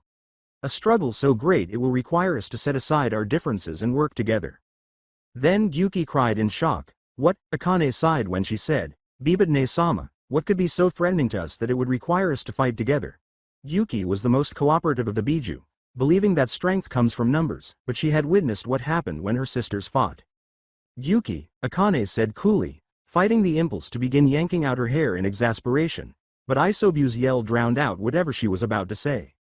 That's absurd, she cried fiercely, no force in the 9 circles of hell can make me. A flaming blue tail abruptly slapped her across the head, cutting her off. When Akane followed the tail, she noticed that Matabi had transformed back into her beast form, a huge cat covered in blue flames, and struck Isobu's head with one of her twin tails. She yelled, you stupid, insufferable, miserable turtle. Isobu picked herself up, her tails flapping in rage as she readied herself for a potential fight, and yelled back in indignation, "You dare touch me?" "Yes, I dare." Matabi shot back, her tails flying up once more in a menacing fashion. She yelled angrily, "And I will continue to do so until you shut up and listen to Akane." Just before she was engulfed in blue light. After it cleared, Matabi appeared in her human form once more, with her mismatched eyes glaring up at her older sister and her arms crossed under her bust. "Now get down here so we can hear Akane out in a civilized manner." Never, Isobu moaned as Matabi's glare put pressure on him. "Actually," Akane said, crossing her arms and raising an eyebrow in frustration at the interruption. She smiled up at the others and said, "That sounds like an excellent idea, and I think it would be helpful if we were all in our human forms. That way we are all on equal standings." However, the glare that went along with it and was aimed at Isobu challenged them to disagree. Gyuki nodded first, and a dazzling light engulfed him. It revealed a girl who was nearly identical to Akane, with the exception of her eye and hair colors. Gyuki had jet black hair and light pink eyes with black pupils that were slitted. She was dressed in a pale pink kimono with gray birds printed all over it. Behind her, her 8 tails swayed excitedly, like the tentacles of an octopus. This appeared to be the initial signal because, aside from Isobu, all of the other Biju changed, and the area was suddenly illuminated by bright lights. 3 more women appeared when the lights went out. They all had strikingly similar appearances, but could be distinguished by their unique features. And then there was one, Goku said, turning to face Isobu, who was still in her turtle shape, while crossing her arms and sweeping her long, light red hair out of her green eyes. Goku was dressed in tight-fitting dark shorts and a black top with fishnet that extended from the top to the shorts, stopping just above her navel. To put it briefly, picture Fu's attire, but with darker hues. "Why yes, Isobu," Shukaku said in a trembling voice. Akane turned her head and scowled at her youngest sister, saying, Surely your H-human F form can't be as bad as why you are N now." The self-assured aura that had emanated from Shukaku during their previous encounter had vanished. There was now a sense of insanity tinged with uncertainty. The one-tail's yellow, diamond pupil eyes still had the same crazy expression as before, but it was more subdued. When Shukaku was in her human form, she was typically a tan and attractive girl, but now she had a sickly, pale-like appearance and was shivering for no apparent reason, despite wearing a thick cloak that was customary in the desert areas where she lived.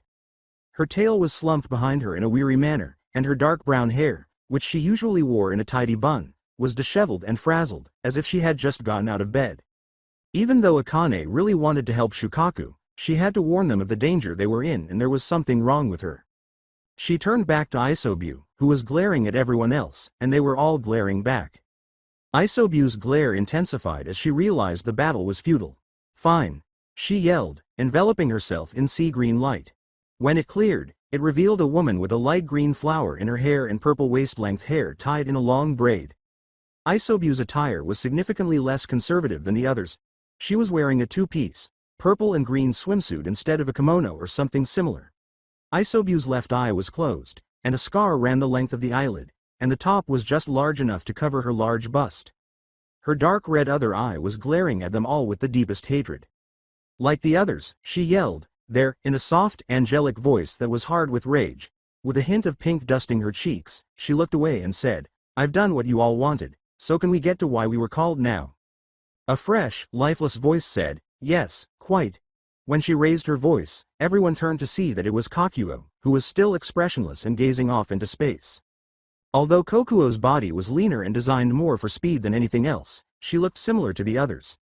Her eyes were a very light shade of blue and held a normal round purple instead of a slitted one like her siblings, and her hair was a pale shade of gray. Once more, Akane scowled at one of her sisters, wondering what the Rakudo Sennin would say if he saw the creatures he had created. She shook her head, thinking, probably make a joke about how much we've all matured before turning around and saying how disappointed he is with us.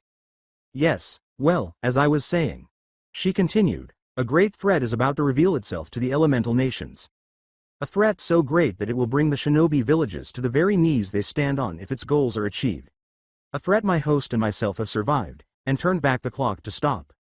Her sisters all let out a collective cry in response to Akane's exclamation. "What?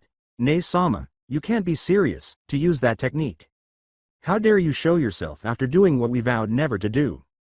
Akane, you didn't. Please tell me you didn't." Nas Sama, how could you? They were silenced by a sudden outburst of intent to kill. Even the emotionless Kakuo and the always silent Saiken started to perspire in response to the key Akane's attacks. Yes, I used that technique, the very one we swore to never use, Akane said sharply, glaring at her family. She gave her siblings, especially Isobu, another glare as she said, but if you remember when we took that oath we only agreed to not use the technique if we could find a way to fix the situation. She paused at this point and gave Isobu another scowl. I used the technique knowing what I was doing and that there was no other choice. And I dare show myself so that I can warn your sorry ass. For it is us thereafter, it is us they will use to bring the villages to their knees. It is us they plan on extracting from our hosts and using to revive the Jubi. When Naruto saw the person standing at the other end of the bridge, his rage spiked. With a sizable group of bandits directly behind him, Gato, a prominent shipping magnate and one of the main suppliers and purchasers on the black market, stood there clapping as he joyfully viewed the vanquished forms of Zabuza and Haku. He heard Zabuza growl, Gato, just as he had in the last timeline. What are you doing here? Well, you see, Zabuza, Gato smirked at the man who was still at the end of Kakashi's kunai. The midget-like man said smugly, there's been a slight change in plans. If I remember correctly, the original plan was for you to kill the bridge builder and then I pay you, and since you don't seem to have accomplished that, the new plan goes something like this. Since you and the Konoha shinobi are all exhausted, my men here, he waved vaguely over his shoulder to the large group of thugs behind him, will finish you all off and then I collect your rather impressive bounty. I earn more money, my friends here get paid, and you die.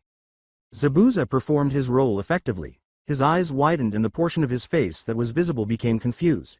What? He asked, growling murderously, but he was smirking in his head. Give me another excuse to exterminate you from the face of the planet, you little shit.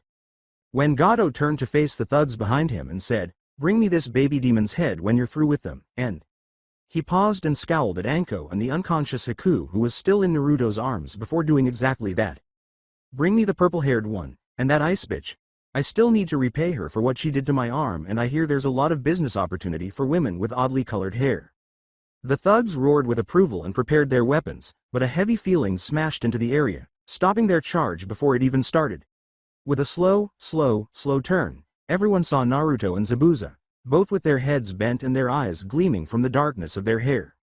The evil scoundrel Zabuza had been working for until the previous day had just threatened to rape Haku, whom he had taken in as a tool but had since come to regard as a daughter, and Zabuza was glowing with rage. He wasn't going to let that get away with it.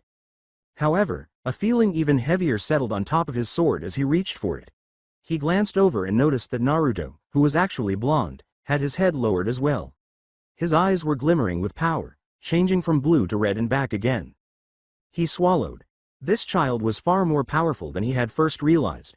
Additionally, he was clearly upset with Gato for something entirely different than what he had just threatened to do, and Zabuza was clueless as to what it was. However, he considered himself fortunate that Gato was the target of all that rage rather than him.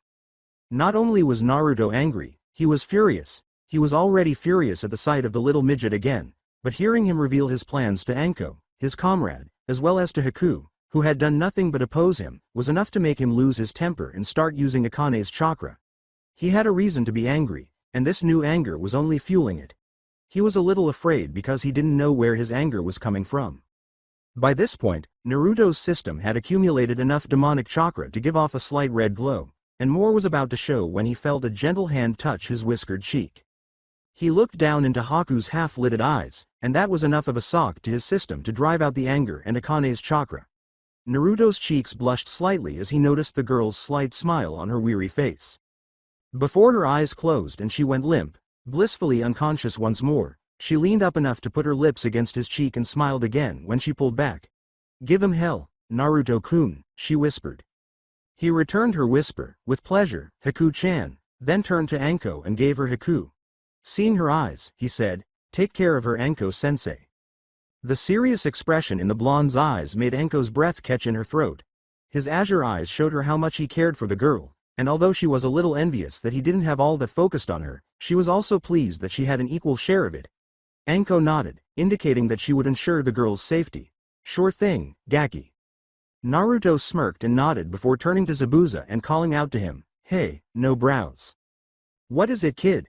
Zabuza asked the blonde, his invisible eyebrow twitching.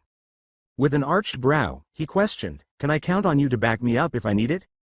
As Kakashi's hounds let go of him, Zabuza grinned back, grabbing the hilt of his sword and swinging it a few times in front of him. "You got it, brat." With a fiery smile, Naruto clasped his hands together in a sword-holding gesture.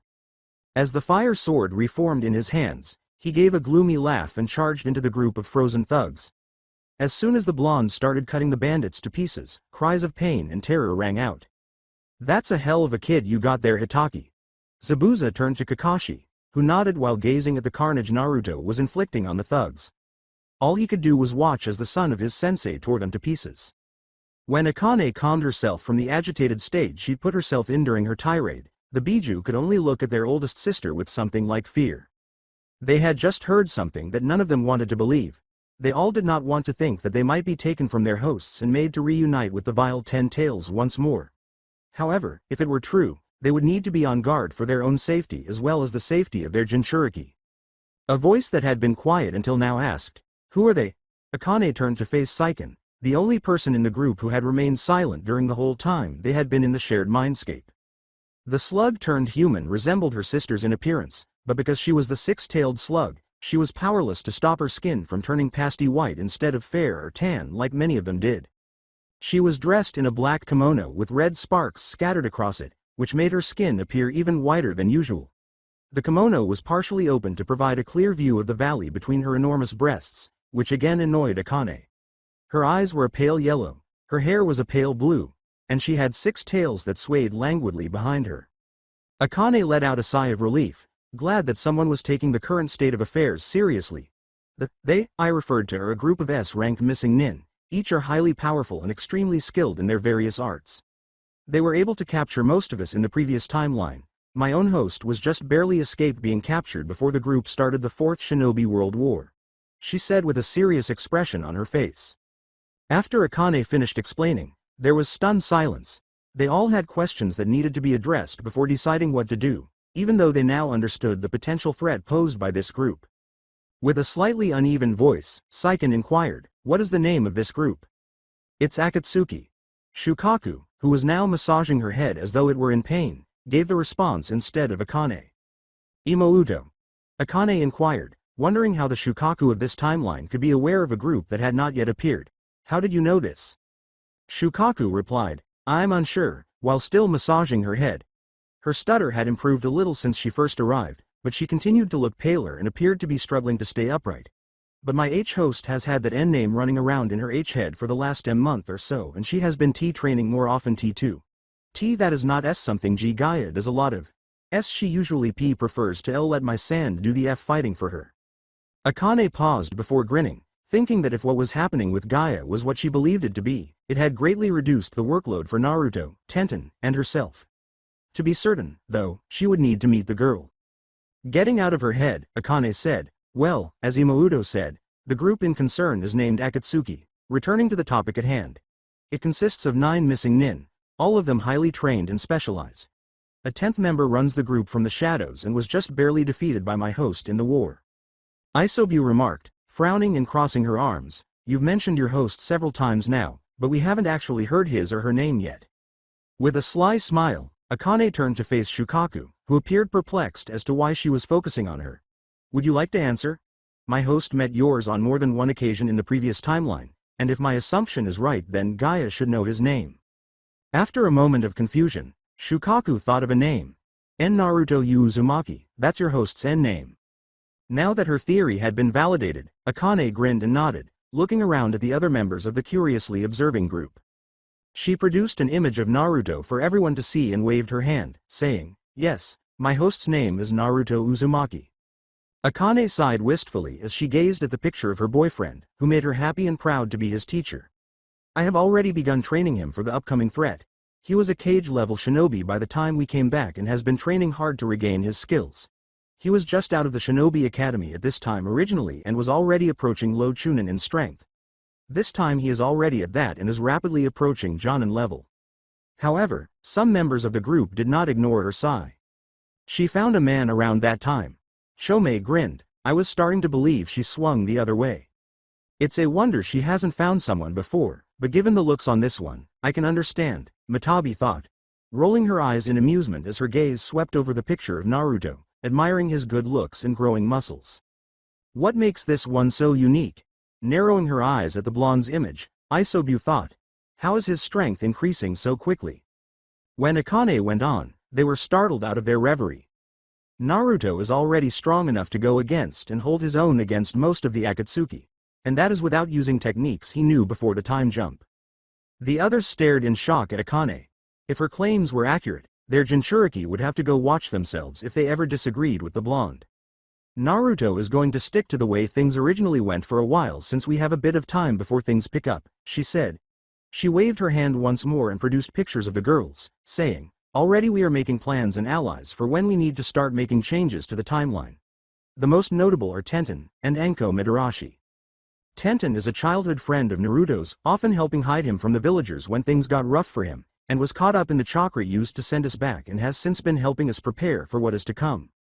And this Anko person? Goku inquired, examining the fresh pictures critically. Akane said, Anko stumbled onto our training one day and has recently decided to help us. However, her expression darkened.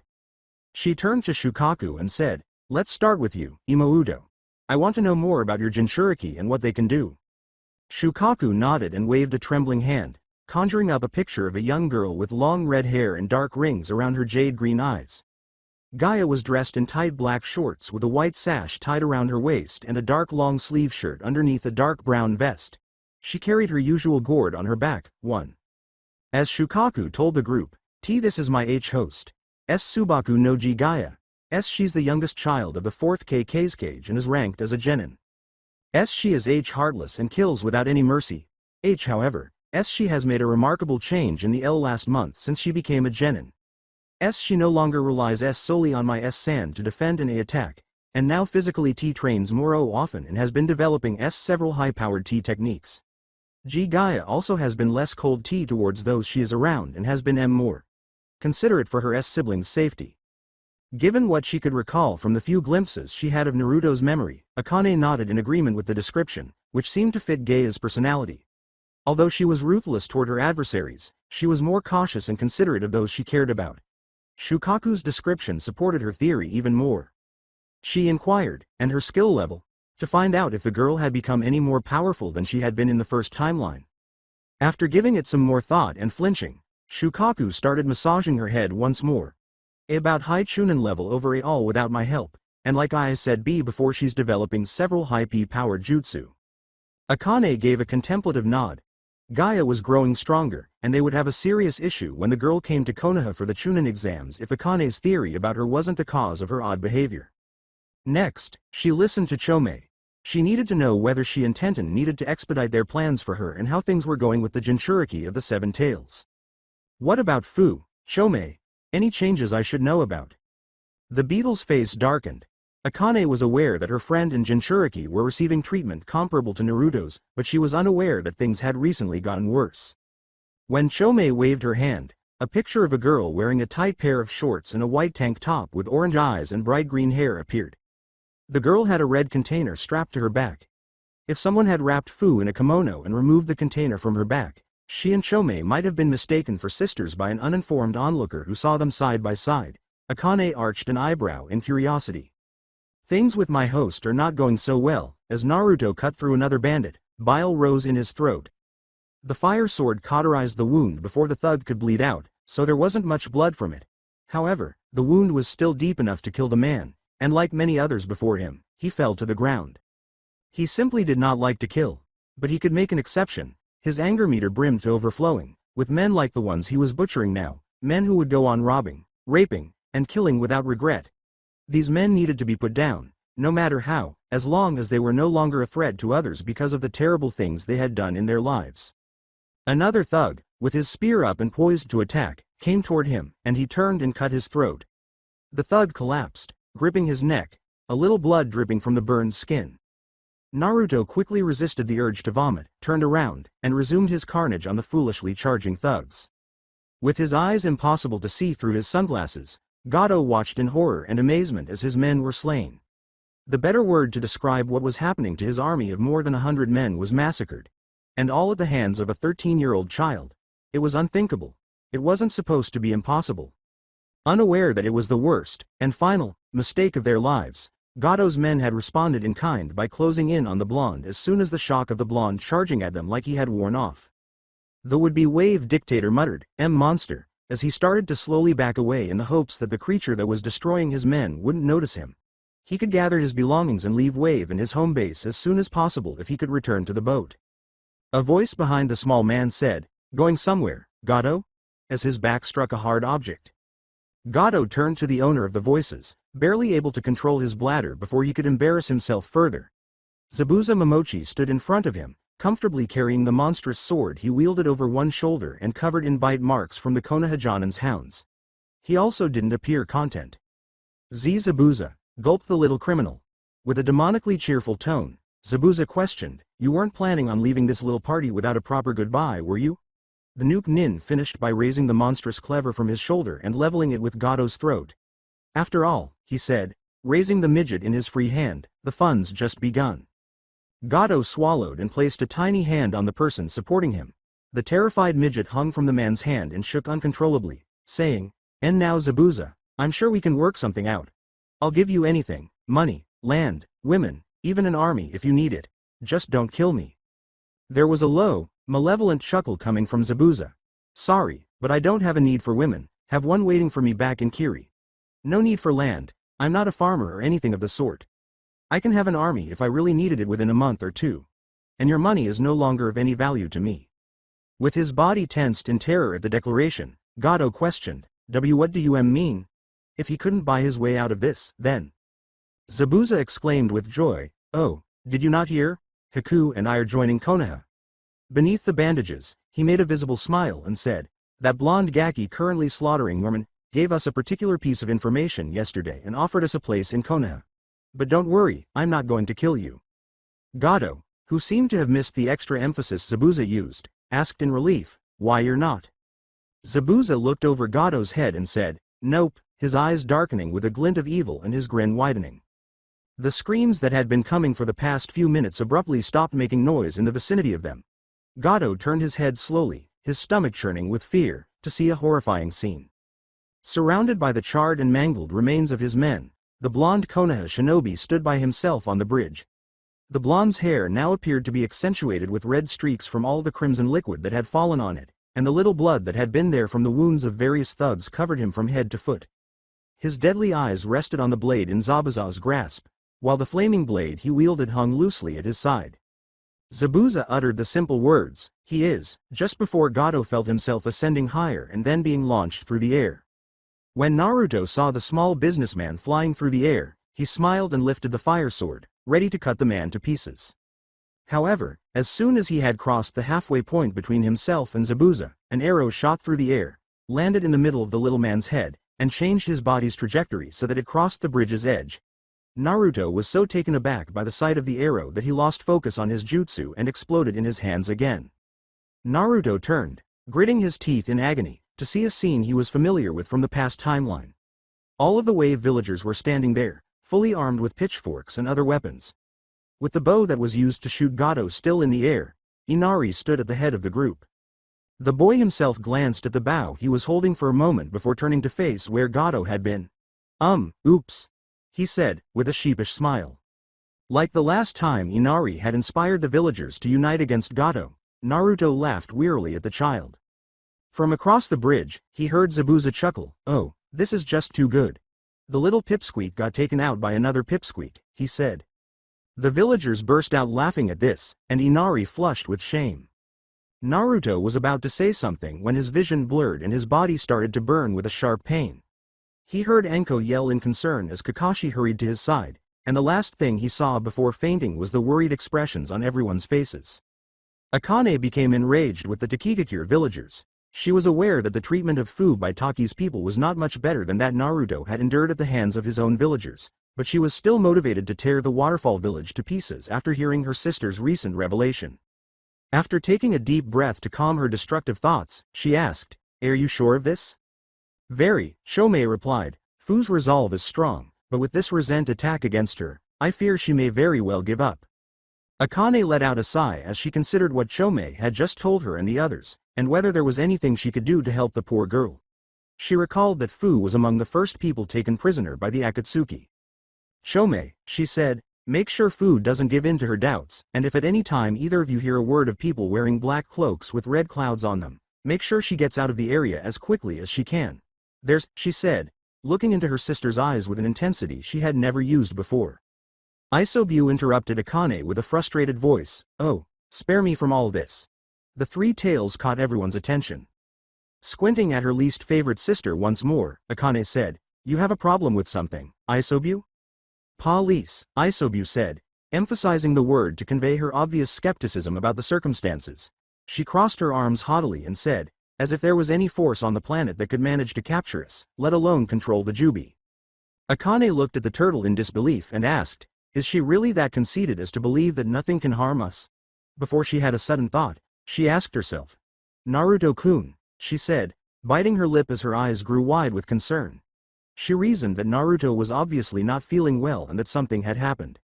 She said, ignoring the tug she was feeling in her head, listen you arrogant turtle. I don't have time to deal with your shit today. I have to get back to my host. So if you don't want to heed my warning then don't.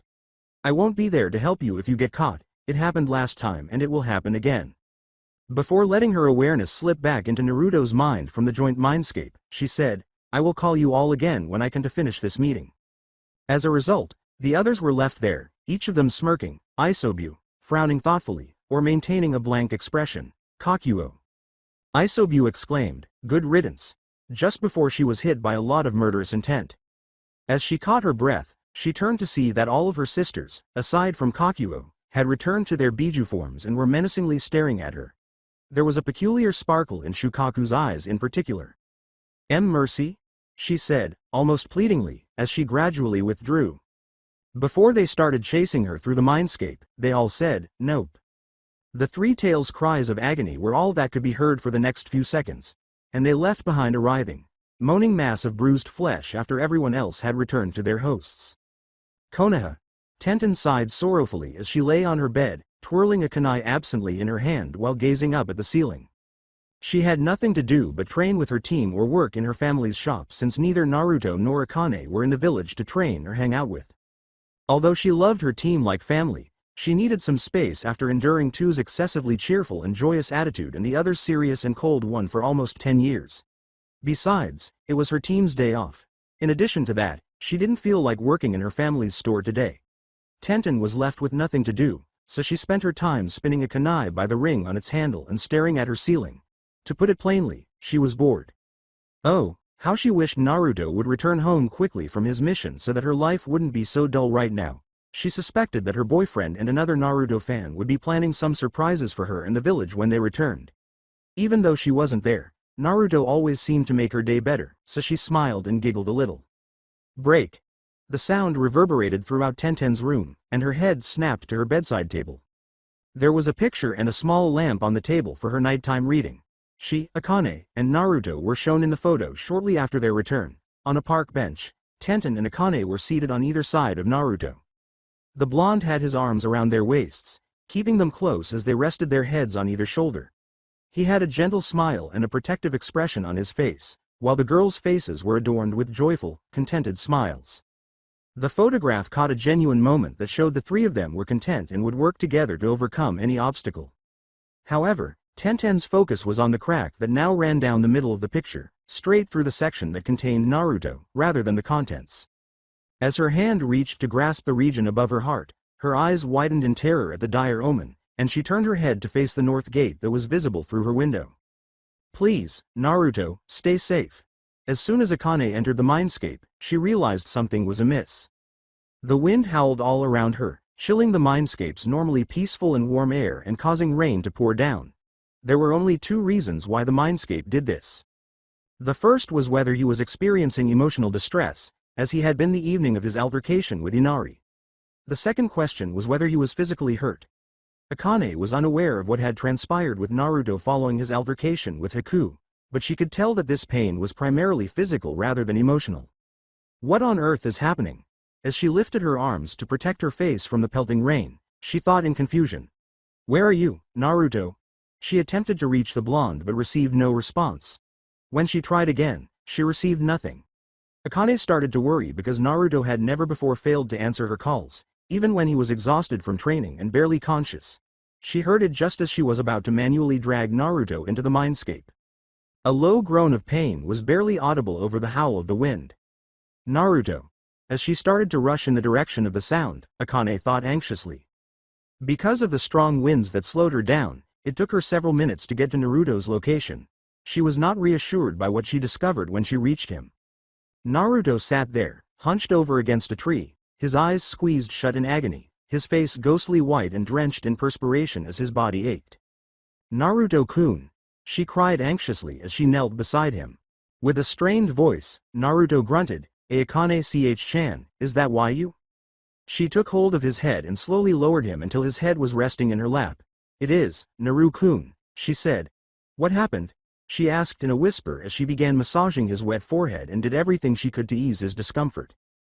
All I know is that my body suddenly felt as if it were on fire, and my eyes, Naruto mumbled, gritting his teeth to keep from screaming, I don't know. He stopped suddenly as a sharp pain shot through his body. Looking at his still clenched eyes, Akane asked, growing increasingly concerned as the weather around them deteriorated. What about your eyes? She asked. They burn, he moaned, attempting to support himself on his elbows but being restrained. Akane pressed her hand to his shoulder and whispered, don't push yourself. But then Akane's anxiety surged as the blonde seized up and groaned softly. When the worst of it was over, Naruto grunted, Aka-chan, what's happening to me? First it was his anger, and now it was this sharp, searing pain, and he simply didn't know where it had come from. As she gazed at the blonde lying in her lap, Akane bit her lip. Seeing him in this state broke her heart. However, that did raise the question. Where had this come from all of a sudden? Before closing her eyes and focusing on Naruto's physical state, her eyes widened abruptly as a thought occurred to her. As she concentrated, she thought, physical condition. Exhausted, but nothing a night's sleep won't fix. Mental state. Same. Chakra. Low, but don't worry about it. Akane's face went blank when she discovered something intriguing. She said, wait, why is it denser than normal and focusing around his, as her head turned to face the blonde, who was trembling in agony. No fucking way, she thought, startled by what she had found, her mouth nearly dropping. She was both astonished and ecstatic. She was both surprised that Naruto of all people had such a thing and ecstatic that it made her and Tenten's plans much simpler and perhaps even made his life in Konoha more tolerable. Akane said, swallowing a lump in her throat, and Naruto, open your eyes. With his body trembling in yet another excruciating spasm, Naruto questioned, why? Please Naruto, just do it, I need to know if I'm right about something.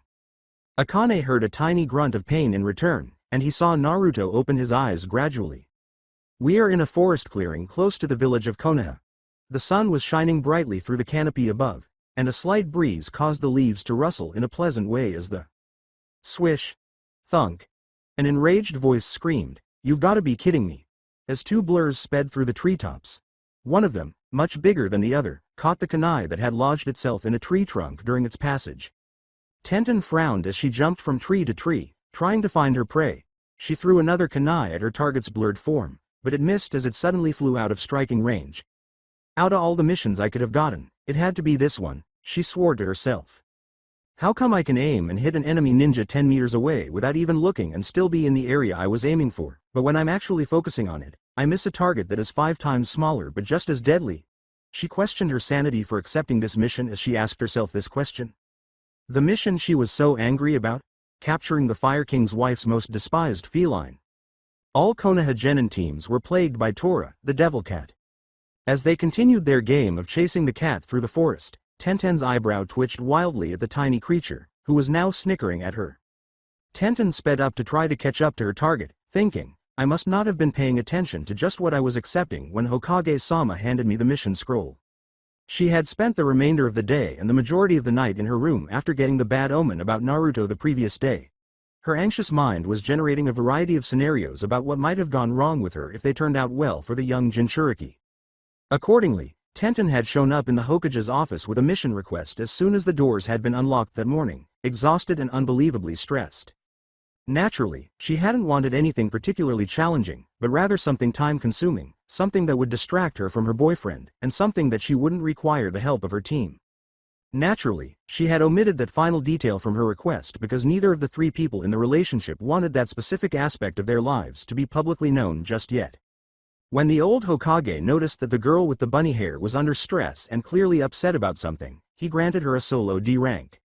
The old man didn't even notice that Tenten was leaking a lot of information about her intentions to kill and had a look that said, quite clearly, don't fuck with me. Not at all. Not at all. Thunk. Damn it, Tenten swore as her most recent kunai failed to hit the cat once more.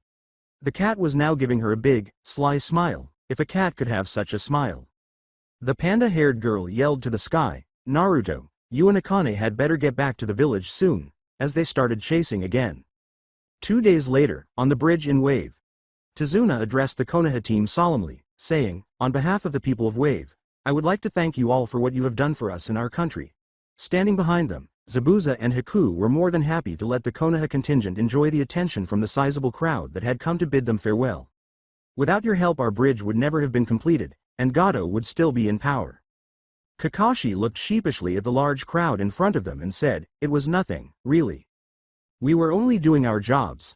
I might mention jobs for which they had received gratuitous compensation. Wave as a whole had overrun the little mobster's house the day after Gato's passing. Once they realized they were outnumbered, the few remaining mercenaries promptly gave up. After that, the house was destroyed in a ruthless raid, and everything valuable was taken out of the big mansion, including a sizable vault that was stuffed full of cash, before it was used for a big bonfire. In addition to what they were due for the mission, the Konoha shinobi had received extra compensation for their assistance. Still, Tazuna said, bowing momentarily, and the other appreciative citizens followed suit, for what you have done, you will always be welcome here. As he and the others returned the gesture, Kakashi said, thank you. Everyone's attention was captured when Inari approached the group's blonde with teary eyes. The boy looked up at Naruto and said, you promise you'll come back someday, Naruto-Nisan? Of course, Naruto said, beaming widely at the youngster. At that moment, he had an idea and pulled a kunai out of his hip pouch. Naruto looked at the knife for a moment before turning it over and offering it to Inari. In fact, he said, use this to protect you, family kid. Train with it and get strong, not just for your family, but for everything you hold dear. I might just come back to see just how strong you've gotten. He concluded, leaving the knife out for the child to take. Through his tears, Inari smiled as he carefully removed the weapon from the blonde. Those in attendance grinned at the screen. However, two members of the departing group, a young ice user and a purple-haired Jonin, couldn't help but think that the blonde would make an amazing father in the future. They blushed at that thought, then looked at one another. Sparks would have flown between the two if anyone had been watching them. One challenging gaze met another. Soon after, the two Nuke Nin and the Konoha team turned and began to descend the bridge. As they watched the shinobi leave, one of the builders said, Hey Tazuna, what are we gonna call the bridge? Tazuna hummed as he stroked his bearded chin with a calloused hand. He turned to the audience and said, You know I haven't the slightest idea. Any suggestions? He asked. After focusing on the shinobi's evading forms, Inari turned to face his grandfather and asked, How about the great Naruto bridge?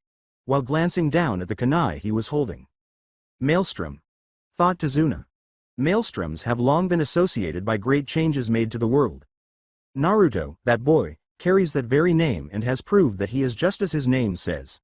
Not only with how he has changed this country by bring back our courage and our hope, but how he changed you, Inari. It is decided, the elderly gentleman said as he returned to the gathering. I hereby name this bridge, the Great Naruto Bridge, named after the one who brought the hope and courage back this country. Wave residents enthusiastically applauded the bridge's christening. Nobody was aware that a shadowy figure was observing the scene. As it watched the Konoha team depart, its mismatched eyes gazed blankly. I'd better go, it said. Pain-sama will want an update on the situation. Konoha, after 3 days. In contrast to the month it had taken the first time, Naruto was shocked to learn that it had only taken 2 weeks to complete in Wave. However, considering that they had an additional member with them this time and that he had been successful in persuading Zabuza to join them rather than fight against them, he really should have anticipated it in retrospect. Regarding Zabuza, he and Haku are a perfect fit for the team. The former Kiri Jonin had reciprocated by sharing his experiences as one of the 7 swordsmen of the mist, and Kakashi and Anko had exchanged old mission tales. They had sat up for hours telling stories during the one night they spent between Wave and Konoha, and they had immediately resumed it the following morning. Sasuke, who had fought her and witnessed her fighting skills firsthand, respected Haku for her skill and ability to put up a good fight. Haku also fit in well with them. After spending the trip back to get to know the girl from the previous timeline, Naruto discovered that, aside from their shared childhood experiences, they had a lot in common.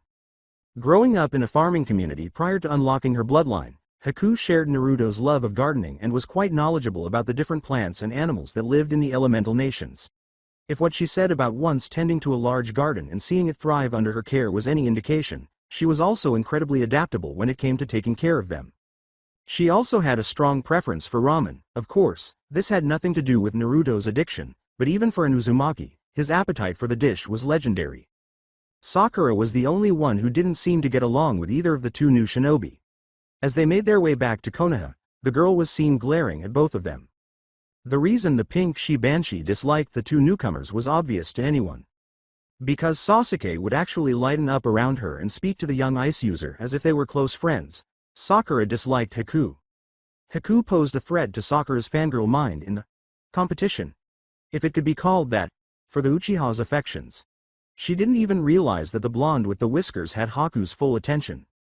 Regarding Zabuza, it was also very evident why she didn't like him. Even though the masked man hadn't harmed any of them in the 2 days since he joined them, the girl still perceived him as the enemy.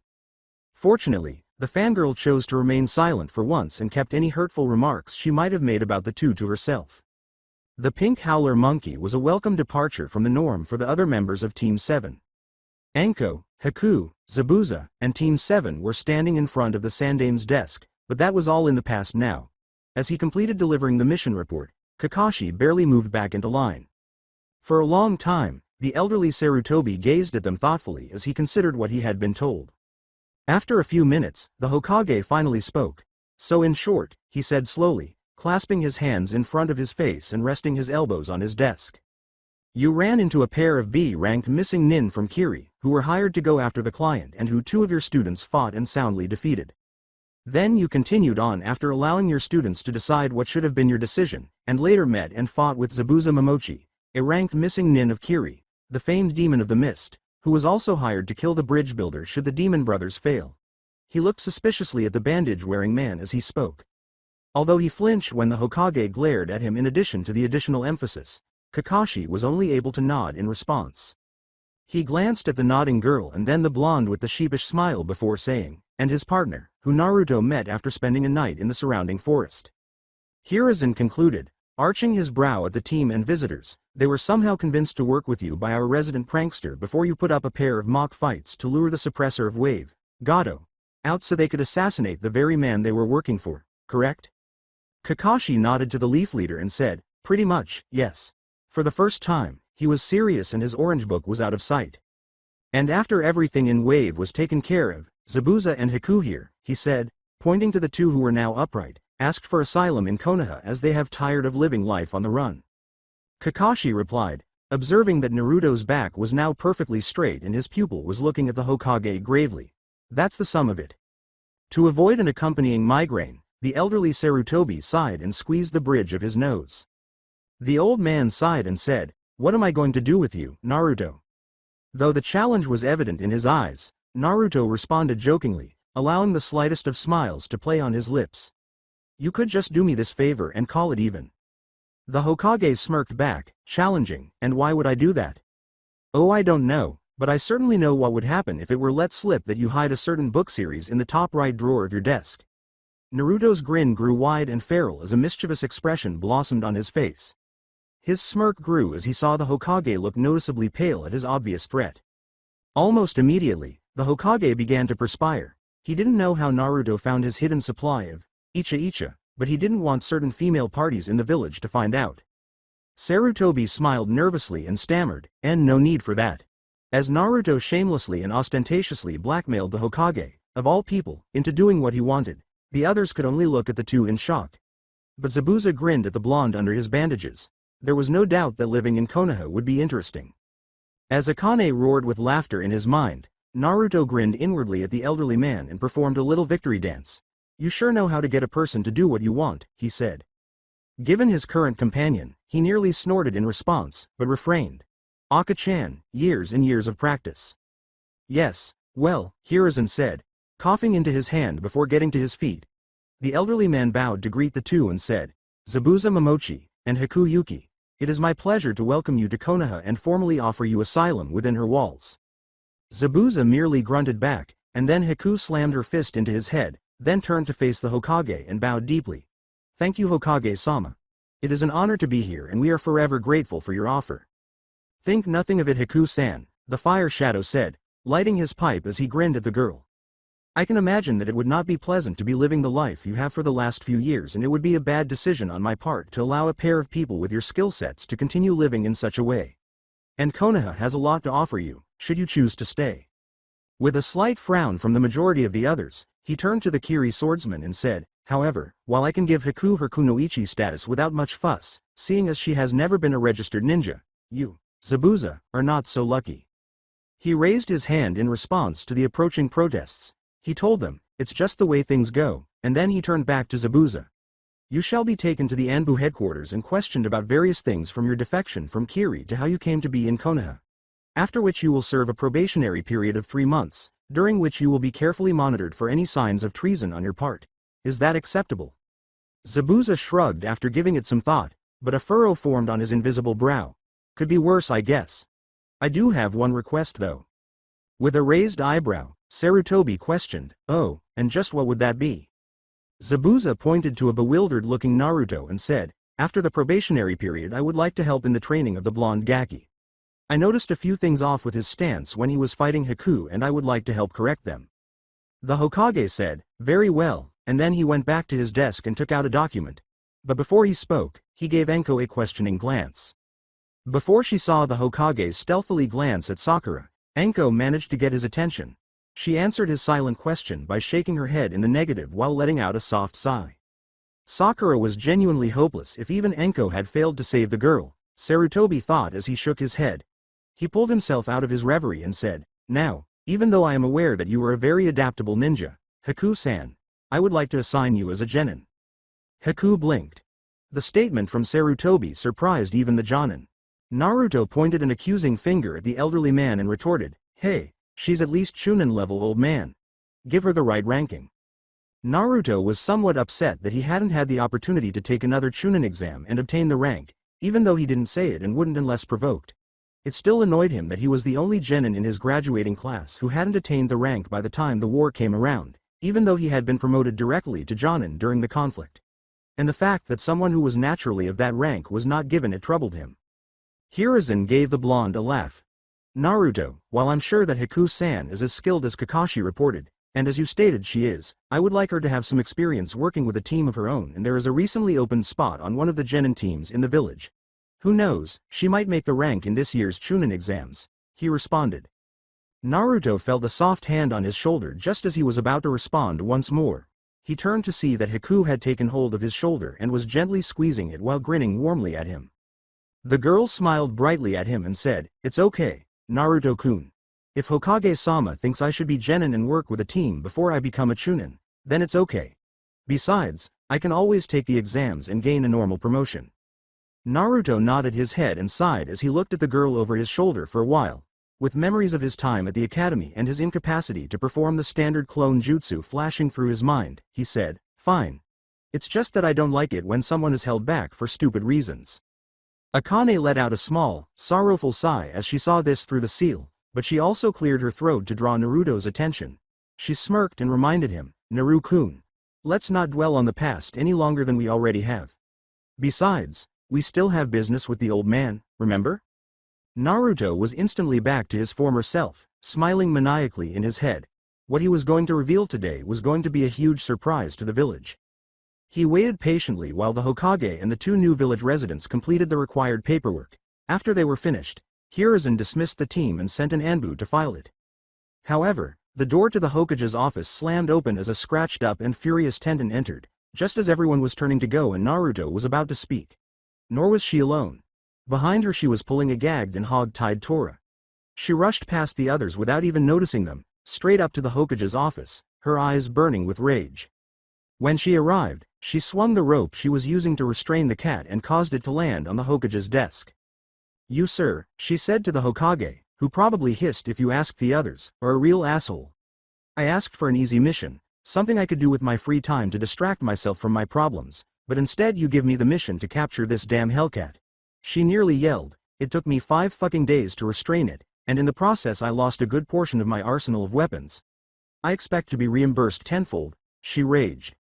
The others were trembling under the strength of the girl's murderous intent, much like the Hokage and Enbu protecting their leader. Zabuza was grinning to himself, but he already liked this girl even though he didn't know who she was. The Hokage whimpered, nearly hiding behind his desk. "Why yes ma'am," he said. But when he tapped Tenten on the shoulder, Naruto saved his life. He smirked and said, "Hey, Ten-chan, what's got you so upset?" Tenten turned to face him with a furious look on her face. She turned back to the Hokage and said, "Not now Naruto. Can't you see I'm too busy worrying about you to talk?" For a good minute or so, the office was eerily quiet. Then Tenten's eyes widened, and she turned around to give Naruto a fierce kiss. When they saw this, everyone's eyes widened. Many of them had never met the girl before, so they were taken aback when they saw her abruptly turn around and kiss the blonde. However, Anko grinned at the couple because she hadn't anticipated the girl being so direct and because, oddly, she was starting to feel a little hot while watching them make out. But Haku wasn't entirely sure how to interpret this. Although she had previously been aware that Naruto had a girlfriend, seeing him with her was a completely different matter. However, she felt amused when she saw the blonde's throat being shoved with her tongue by the panda-haired girl. An odd sensation of warmth burned in her lower abdomen. Sasuke simply shook his head. He recalled that the day before they left for Weeb, he had met his friend's girlfriend, and he knew that they had wanted to keep their relationship a secret, but that was now history. After the initial shock subsided, Kakashi grinned and took out his orange book, mentally applauding Naruto, who was rapidly becoming his favorite pupil. Zabuza raised an eyebrow at what he saw and looked to see how Haku was handling it. Since the first time he saw Naruto interact with her, he had known that Haku had a crush on the blonde. He was worried about how she would react to this, but he was taken aback to see that, rather than looking heartbroken or something, she was blushing and staring at the couple with curiosity. And he believed he saw her rubbing her thighs together absently, if he wasn't mistaken. The realization of what this meant caused his eyes to widen, and he nearly passed out. Sakura simply stared at the scene in disgust, unable to comprehend that anyone would voluntarily kiss the last member of her class who had died. The Hokage and his guards, meanwhile, were all staring at each other. Although they were aware that Naruto and Tenten had been friends for many years and suspected that they had harbored feelings for one another for some time, they didn't anticipate that they would be this close. Even so, a lot of people believed that it would happen soon. They would even put up a poll to see how long it would take them to meet. Others stated that they would meet up after they were Chunin, while others stated that it would be while they were in the academy or when they were Genin. The Wave mission was technically Naruto's first A-ranked mission, and Hiruzen was the only one who had promised to meet up after it. He had just won a sizable sum of money, probably in the 4-digit range. When he finally jolted out of his daze, the old cage grinned and said, "Hee, I win." He laughed, mentally tallying his winnings, and grinning when he heard a series of low moans coming from various parts of the room. But Naruto was even more taken aback by his girlfriend's behavior because he had never seen her like this. She seemed to be reassuring herself that he was actually here with her by kissing him in a desperate manner. When something landed on his face, his eyes widened. He saw that Tenten was crying, and he promptly kissed her back, telling the girl that he would always be there for her. He was thinking about one thing, though. What on earth went wrong to cause her to act in this way? As he held her in his arms, he thought. Tenten sighed into the kiss as she felt his arms encircle her and draw her in closer. She was so relieved that she started crying happy tears as she kissed her blonde, and even more so when he started to return the kiss, letting her know that he was truly here. The two broke their kiss and looked around in confusion as a tiny cough came from the other end of the room, just as it appeared that they would suffocate. They blushed crimson red and nearly fled to opposite sides of the room as their eyes widened and they noticed that everyone in the room was staring at them with different expressions. Sarutobi hardly concealed his smirk as he said, "Well then, to the silent room." And turning toward the red Tenten, with a disapproving gesture toward the tied-up cat, he said, "I suppose a congratulations is in order for capturing Tora on your own. The last recorded solo capture was 2 weeks." He then ignored the girl's shocked expression as she broke the mission's solo record. He took out a piece of paper and wrote something on it, saying, "And you will be compensated for any weapons you lost during the mission, along with the mission payment. Just take this to the mission hall and give it to the Chunin on duty, he'll handle the transaction." Tenten gave a shaky nod and quickly picked up the paper before making his way to the door. However, she turned around and glanced at Naruto before leaving. "Meet me at the regular spot, we need to talk." Tenten left them in the suddenly quiet room as she left after delivering her message. Even after the girl had left the room, Naruto gave her a stupid nod, still a little taken aback by what she had done. With an arched brow at the girl's behavior, Akane thought, "I wonder what all that was about." After giving it some thought, she shrugged. Whatever it was couldn't have been that significant because she postponed it until later. When an Anbu was summoned to accompany Zabuza to the interrogation rooms and everyone else turned to leave, Akane diverted her focus from her inner monologue. Except for Naruto, everyone. Gigi. Everyone who had been on their way to the door turned around when they heard the blonde's anxious voice. Most of them, with the exception of Anko and Kakashi, have puzzled expressions on their faces. They were fully aware of the blonde's impending action. Mentally berating his bravery for leaving him at this precise moment, Naruto questioned, "Could you possibly call a meeting of the Sea Council?" Like the other genin on Team 7, Sarutobi raised an eyebrow in perplexity. He didn't answer for a minute. "I could," he replied, "provided I had a valid reason to." Despite gulping, Naruto felt a slight prod from behind. When he looked back, he saw Anko standing there with Kakashi at her side, both of them pointing at him with comforting expressions.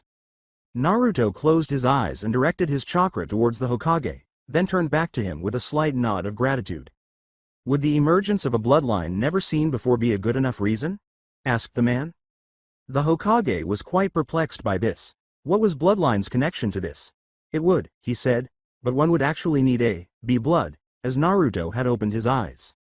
Naruto opened his transformed eyes fully and showed off their appearance before saying, "Then call a meeting." Naruto's once bright azure eyes had vanished, and something else had taken their place. The pupils were now tiny dots, and a thin hourglass outline that joined two distinct oval shapes on the top and bottom of his eyes nearly cut them in half. The irises had shrunk and widened outward to form a horizontal slit. 1. The sight astounded everyone who saw them, and Akane laughed ominously inside her seal. "Naruto will no longer be using your shit, the power of the Gengan, so it's time to start pleading with Konoha, too." Hiruzen Sarutobi couldn't take his eyes off of Naruto's new eyes, which were surrounded by purple ovals and a blue iris with a horizontal slit. The colors' swirling patterns in their designated locations created a stunning yet menacing scene.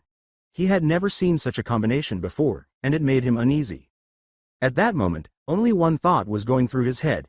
How? With the exception of Kushina's unique chakra, which was uncommon for the Uzumakis, neither Minato nor Kushina had any notable bloodlines. Then how? The elderly leader had a frightening idea while that thought was going through his head. The Kyuubi. His heart began to race as the thought rushed through his mind. He motioned for Sakura and Sasuke to exit the room, gaping, and said, "Na Naruto." Despite their reluctance, they followed the leader's instructions. He frantically looked at the area of the seal over Naruto's stomach and said, This wouldn't happen to be the work of a certain F-Fox, would it?" Naruto looked at the elderly man gravely after realizing that the only other people in the room were the Hokage and Kakashi, along with Anko and Haku. "I trust Haku-chan with this, Gigi. We can speak freely of the Kyuubi," he replied. With a tone and expression that conveyed his seriousness, he said, "And no, the fox has nothing to do with my eyes." His eyes narrowed slightly. Even though he was surprised to hear this, Sarutobi raised an eyebrow at the teenager. He paused and glanced at the ice user, who had a puzzled expression on his face, before turning back to Kakashi and Anko. They both nodded at him, barely perceptible. With a final sigh, the Hokage squeezed the bridge of his nose once more and said, "Very well then." He then looked at Haku. The door to the room briefly glowed a light blue as he made a hand signal beneath his desk, indicating that the silencing seals were now in place and that no one would be able to overhear the next conversation. Hiruzen began to glance at Naruto out of the corner of his eye and noticed the blonde grinning at him. "Haku, you have gained Naruto's trust, as has Zabuza, I presume." To the girl's surprise, he took a deep breath and continued, "That is something very few have managed to do. But I trust his judgment and as such will allow you in on a village secret only Naruto and I are allowed to tell." Haku's eyes grew wide as she turned to face Kakashi and Anko, who were now standing on either side of the door, their expressions blank. After only 10 minutes in Konoha, Haku turned back to the Hokage and gulped when she noticed that his eyes had narrowed. She was already wishing she could leave the Hokage's office. He concluded in a deathly silent voice, his voice emotionless and leaking a percentage of his ki. However, Sarutobi went on, "There are guidelines you must follow when you learn this secret. Primarily, You can never tell another soul without my permission or Naruto-kun's permission. If you do so, you will be executed immediately. It is Naruto's choice that you learn of his secret. Do not betray that trust. If you do, you won't have the chance to regret it. Haku shuddered like someone in a wet suit in the dead of winter, her eyes widening in terror.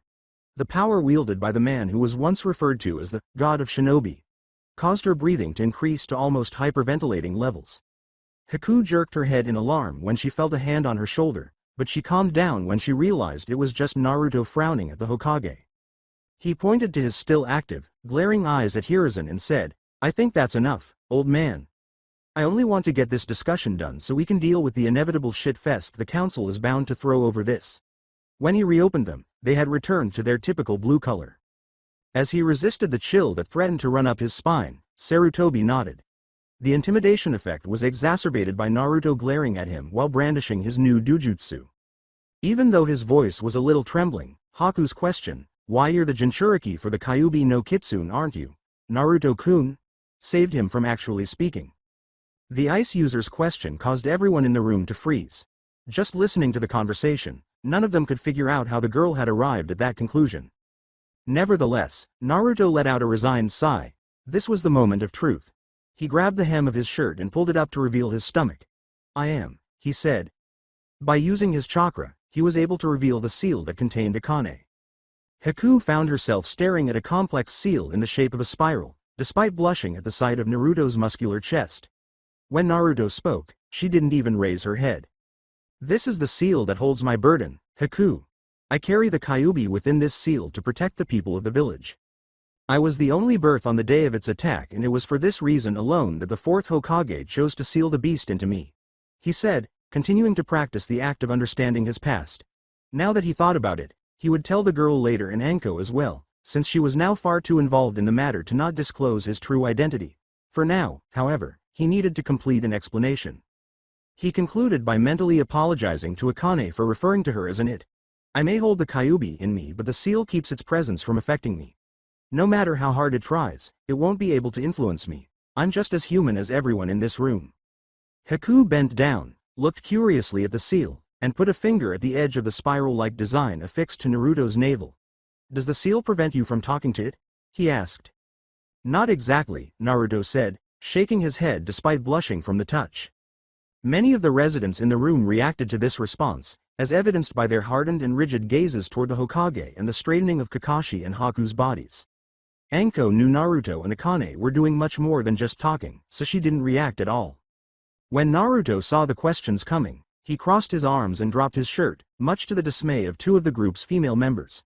Before they could respond, he went on, saying, "It's not what you guys think." Naruto crossed his arms and glared at the Hokage for even considering accusing Akane of anything, much less creating a dujutsu.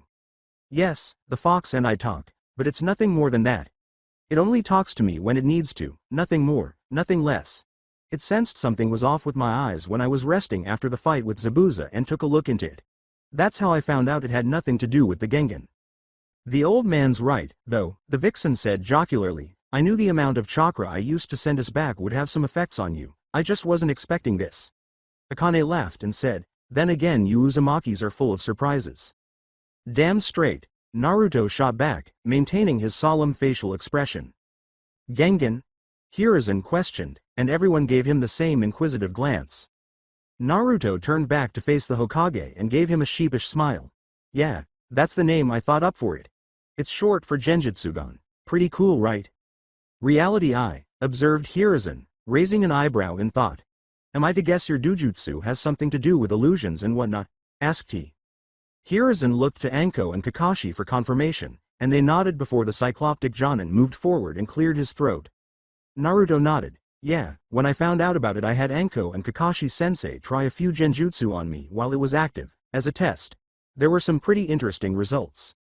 He turned to face each of them and said, "Pardon me, Hokage-sama, Naruto. But if you don't mind I can explain the findings." Sarutobi nodded and held up his hand to defer any further explanations. "Very well," he said. He raised his arm and gestured with it, saying, "However, I believe that any further discussions should be saved for the meeting." A blur of movement followed by the appearance of an Enbu crouched in front of the Hokage and his desk. With a light tone, the Anbu said, "Yes, Hokage-sama?" Hiruzen stood and gave the order, "Gather the council, and tell them they had better not be late." The Anbu stood with a salute and said, "Yes sir," before disappearing in a flurry of leaves. With a sigh, Sarutobi turned back to the others. "Now before we go to the chambers, I wish to impart on you how important it is that you not reveal anything you've learned in this room, Hiku-san, and of course there is the matter of where you and Zabuza-san will be staying," he said, focusing on the child. Hiku gave the elderly leader a smile and a nod. She stopped here and blushed as she looked at the blonde next to her. "No need to worry, Hokage-sama. I hold no ill will towards Naruto-kun for what he holds. I understand that he is merely the scroll holding the kunai. The Kyuubi is the Kyuubi and Naruto-kun is Naruto-kun. And if it's not too much trouble, I'd like to stay with Naruto-kun." After gazing at the girl, the Hokage turned to face the young Jinchuriki. Kakashi merely grinned and took in the spectacle, while Naruto maintained an expression of utter surprise. However, Hiku appeared to sense Anko's suspicion and snuck her hand behind her back in a victory sign, which made Anko glare at her even more and fume inwardly. The girl had her back to her, and she could almost feel the smirk radiating off her. However, considering the current company, Anko suppressed his emotions and gave the ice user the advantage in this round. After giving it some thought, the Hokage nodded to her, but he raised an eyebrow in response to Haku's request in the honorific. "Is it, kun?" Before performing a mental victory dance, he asked himself, "Ha ha. I was aware of it. When he grows up, the brat will be a ladies' man. He already has a girlfriend, and if all goes well, he will soon have two more. In addition, one of them recently offered to live with him," he boasted, casting a sidelong glance at Anko, who was still glaring at him. He was so proud of his adopted grandson's skills around women. When Hiruzen cleared his throat, he asked, "Are you sure of this, Hiku?" "To be sure," and the mental applause ceased. "I'm sure there are plenty of available places for you and Zabuza to stay." Hiku smiled and remained steadfast. "If it wasn't for Naruto-kun, neither Zabuza nor I would be here, Hokage-sama. I think it's only right for the time being." Hiruzen turned to Naruto, who was still wearing a shocked expression, and nodded once more. "In that case, I see no problems with this. What of you, Naruto? What is your opinion of this?" Naruto stammered out, I guess I'm fine with it." Akane reassured him that it would be okay to have Hiku and Zabuza live with him. There would be no disputing this, as evidenced by that and the glance Hiku gave him. Is he being serious? With a strong sense of jealousy coursing through her, Anko asked herself, will he simply allow her to remain with him? He explained as he led them down the hallway, where they descended multiple flights of stairs before stopping outside a rather large door. "Very well, so long as this is of no inconvenience to anybody, then I'll allow it. Now then," he said, gesturing for them to follow him out the door, "I think we've given the council more than enough time to gather. Kakashi and Anko, being the team leaders during the mission and being there when Naruto unlocked his dujutsu, I require you both to be there to both explain your findings and any thoughts you may have on this." Those outside could tell the council had indeed assembled on time, based on the muffled noise emanating from inside. With a sigh, the Hokage turned to face the other members of the group, addressing the bewildered-looking ice user, Hiku. "You do not need to follow us into the room if you do not wish. However, your presence in the village will be announced during this meeting, as will your bloodline, so I am giving you the choice of being present or not." After a brief period of silence during which she weighed her options, Haku's face hardened and she turned back to face the cage. "I think it would be best if I were to attend the meeting, Hokage-sama. Zabuza-sama has told me of what some people will do to female bloodline holders, so I think I should scope out anyone who may intend to do Zabuza and I harm," she made a firm statement. The Hokage nodded. He was aware of the lengths some members of his council and those from the other villages were prepared to go to in order to ensure that a bloodline was perpetuated, particularly in cases where the last holder was a woman. It goes without saying that he would not permit the holder to be reduced to breeding stock and would fight against it, even if it meant using lethal force. This had already been discovered by the council on multiple occasions. "Very well," Sarutobi said, nodding and putting his hand on the door before turning around and glancing back at Hiku and Naruto. "However, I need to warn you both.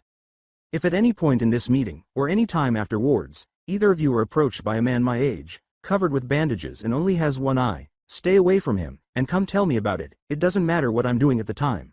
Just let me know and I'll make sure he stays away from you too." The two nodded, with Naruto maintaining a narrow gaze while Hiku appeared somewhat perplexed. He was aware that the old man was referring to Danzo Shimura, the leader of Root, a major planner behind the Uchiha massacre, the thief of many Sharingan eyes, and the man who desired for him to be nothing more than a tool for occupying the elemental nations. He had endured a hellish existence because of this man. In an attempt to make it easier to control Naruto, Danzo had been the one to reveal that he was the Jinchuriki the night of Akane's attack and had persuaded them that he was a demon disguised as a human. Naruto's thoughts swiftly raced through every possible way he could murder the man who was standing on the other side of the door. Unprepared, unprotected, and overconfident in his safety, he was inside. Running through the door and slamming a Rasengan into his stomach and out the other side would be so simple. It would be instantly lethal, but it wouldn't be pretty. Perhaps he could approach him and poke a kunai through his shielded eye. No, if he did that, Danzo would anticipate it and move aside before Naruto could execute it, leaving Naruto to defend his sudden attempt to murder a well-liked village council member. Currently, however, Naruto had a tendency to charge through the door with his fire sword fully formed, severing the man's head from his shoulders. Naruto. Stop right there, Akane's firm voice interrupted Naruto's murderous thoughts, causing him to jump a little. You can kill the bastard later. Just not here, not around so many witnesses, get yourself focused. Naruto nodded and grinned at the Hokage who was still waiting. He gave the Hokage a thumbs up and reassured him, sure. No problem Gigi. Hiruzen nodded, although he was studying Naruto in his mind. He had noticed the blonde's distant expression when his former teammate was mentioned. He had noticed the tiny sparkle that begged for the man's blood as well as the icy, cunning look of a murderer that appeared for a moment before he disappeared. To be honest, Hiruzen was a little unnerved by Naruto's actions and wasn't sure what to make of them. Those eyes belonged to a ninja, and a ninja with a lot more experience than Naruto ought to have. The Hokage pushed the door open, turned, and entered the room, clearing his mind of those thoughts. The Council of Konoha. With his brows knit, Naruto trailed Sarutobi into the chambers, closely followed by Kakashi, Anko, and Haku. There were 3 tables in the room. There were 2 on either side of the room, each with a number of chairs behind it, and a third in the front that was raised just enough to give the 3 seats there a clear view of the entire space. Naruto had a number of memories of this room, all of them negative and all of them from the future. The Shinobi Council, which was made up of the different Konoha clan leaders, was seated at the left table. The Inuzuka, Hyuga, Aburame, Yamanaka, Nara, and Akamichi were just a handful. Naturally, the Senju, Uchiha, and Namikaze clans had a few open seats. Those were empty because the clans themselves were on the verge of extinction and the heirs were either hiding from their father's enemies in their home village, Naruto, too young to assume the clan seat, Sasuke and Naruto, or outside the village gambling and drinking away their sorrows, Tsunade. Since this was the room where his oppressors met and decided how to make his life miserable, Naruto actually detested it. And all behind the backs of the Shinobi Council and the Hokage. Since the Hokage and the leaders of the Shinobi clan were the ones thwarting the ongoing attempts to enact legislation against him, Naruto harbored no animosity toward them. Rather, Naruto was angry at the civilian council, which he intended to eliminate as soon as he assumed the position of Hokage.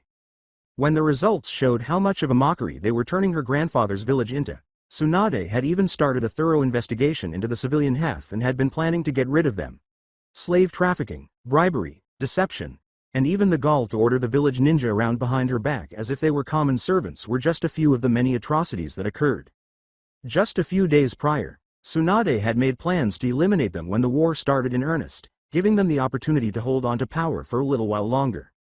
Thinking about the future was not helping Naruto, so he shook his head and chose to wait while Hiruzen moved to the middle seat behind the table in the front of the room and took a seat between Homura and Kaharu. But as he fixed his eyes on the village's elderly leader, he had one thing in mind. The civilian council was history when he accepted that hat. Both councils were so focused on whatever it was they were discussing that they failed to notice the Hokage had entered and taken his seat. For some reason, each side was shouting insults at the other, and they weren't actually talking about anything. Once seated, the elderly leader glanced around the room and began to perspire. Then, he looked up at Anko and made a gesture with his arm. When the others saw her grin, they all took a big step back, but Anko took a step ahead of them and smiled menacingly. They were aware that the snake mistress would do something significant. Anko raised her hands and gazed at a string of hand seals, her smile widening. The group took another step back as their eyes widened at the specific sequence. All they could think was, she wouldn't. Summoning jutsu. Akane chuckled as the 3 perspired and a thick cloud of smoke engulfed the room, stopping all the yelling. She would. After it cleared, It revealed that two rather large snakes were encircling the podiums that held the council's two halves and giving them a menacing look. Naturally, when the smoke rolled into the room, the shinobi were alerted and prepared to fight. Sume Inuzuka's nin dog was even glaring and exposing his teeth as he gazed down the snake. However, as they gazed at the massive creature in front of them, the civilians appeared prepared to shiver in fear. Everyone's attention was drawn to the Hokage by a cough coming from the front of the room. When everyone's eyes were on the purple-haired special Jonin, Sarutobi smiled at him. "Thank you, Anko-san. You can call off your snakes now," he replied. "Of course, Hokage-sama," Anko said with a nod, and the snakes disappeared in yet another cloud of smoke, returning to the summoning realm. Anko moved aside to join the others, and Sarutobi turned to face the council. The shinobi in the room smirked slightly as the elderly leader said, "Greetings, Honorable Council of Konoha." Despite his even and professional tone, they could hear the sarcasm in his voice. "Why have you called us here, Hokage-sama? And what are these shinobi and that thing doing here?" a fat civilian asked, pointing to the group in the middle of the room and glaring at Naruto, as all the civilians did when they noticed him. This came just as Hiruzen appeared to be about to speak again. The man was one of Naruto's worst enemies and had gathered numerous mobs to attempt to finish what the fourth started. As he watched the man, he suppressed the snort that was about to come out of his mouth. He wouldn't say it aloud, but when his heritage was eventually made public, he was eager to see how they responded to the person they had been mistreating. Their expressions would be invaluable. The Hokage stopped and his scowl deepened as he said, "The shinobi are here because each of them are connected to events we are here to discuss." He concluded by rapidly launching a controlled quantity of ki at the civilian, saying, "And may I remind you, Councilman Hayato, I do not tolerate any insults towards Naruto in my presence." The civilian almost soiled himself and went pale, but he nodded and sank back into his chair. One of the elders asked, if Naruto recalled correctly, "Homura, what are these events, Hokage-sama, and why is a full council required to discuss them?" Hiruzen began by glaring at his advisor and former teammate, saying, "The reason for a full council will be revealed soon enough. Now, about 2 weeks ago, I assigned Team 7, which consists of Naruto Uzumaki, Sasuke Uchiha, Sakura Haruno, and Kakashi Hatake, along with Anko Mitarashi, a C-ranked mission to the Land of Waves." When he paused for air, many of the civilians started to mutter again, but Hiruzen's next words silenced them. Their mission was to escort a bridge builder named Tazuna back to his homeland and continue to guard him while he completed the construction of his latest project. But some incidents make the mission far more challenging than initially believed. In an effort to reach Tazuna, they were ambushed by two missing nin, the demon brothers from Kiri. Here, young Sasuke and Naruto worked together to defeat them. This was followed by a team decision. Team 7 decided to go ahead with their mission and continued onwards, the Hokage said, glaring at a startled Kakashi. A few hours later, they came across Zabuza Momochi, another missing nin, and his apprentice Haku Yuki, the young woman who is joining us today and who is descended from the Hayatan family. He pointed to Haku. Before the room exploded, there was a tense silence while the council processed this information. Many civilians yelled for her to be used as breeding stock to bring in a new generation of ice users into the village, while others demanded that marriage contracts be made between Haku and several of the more aspiring shinobi in the village.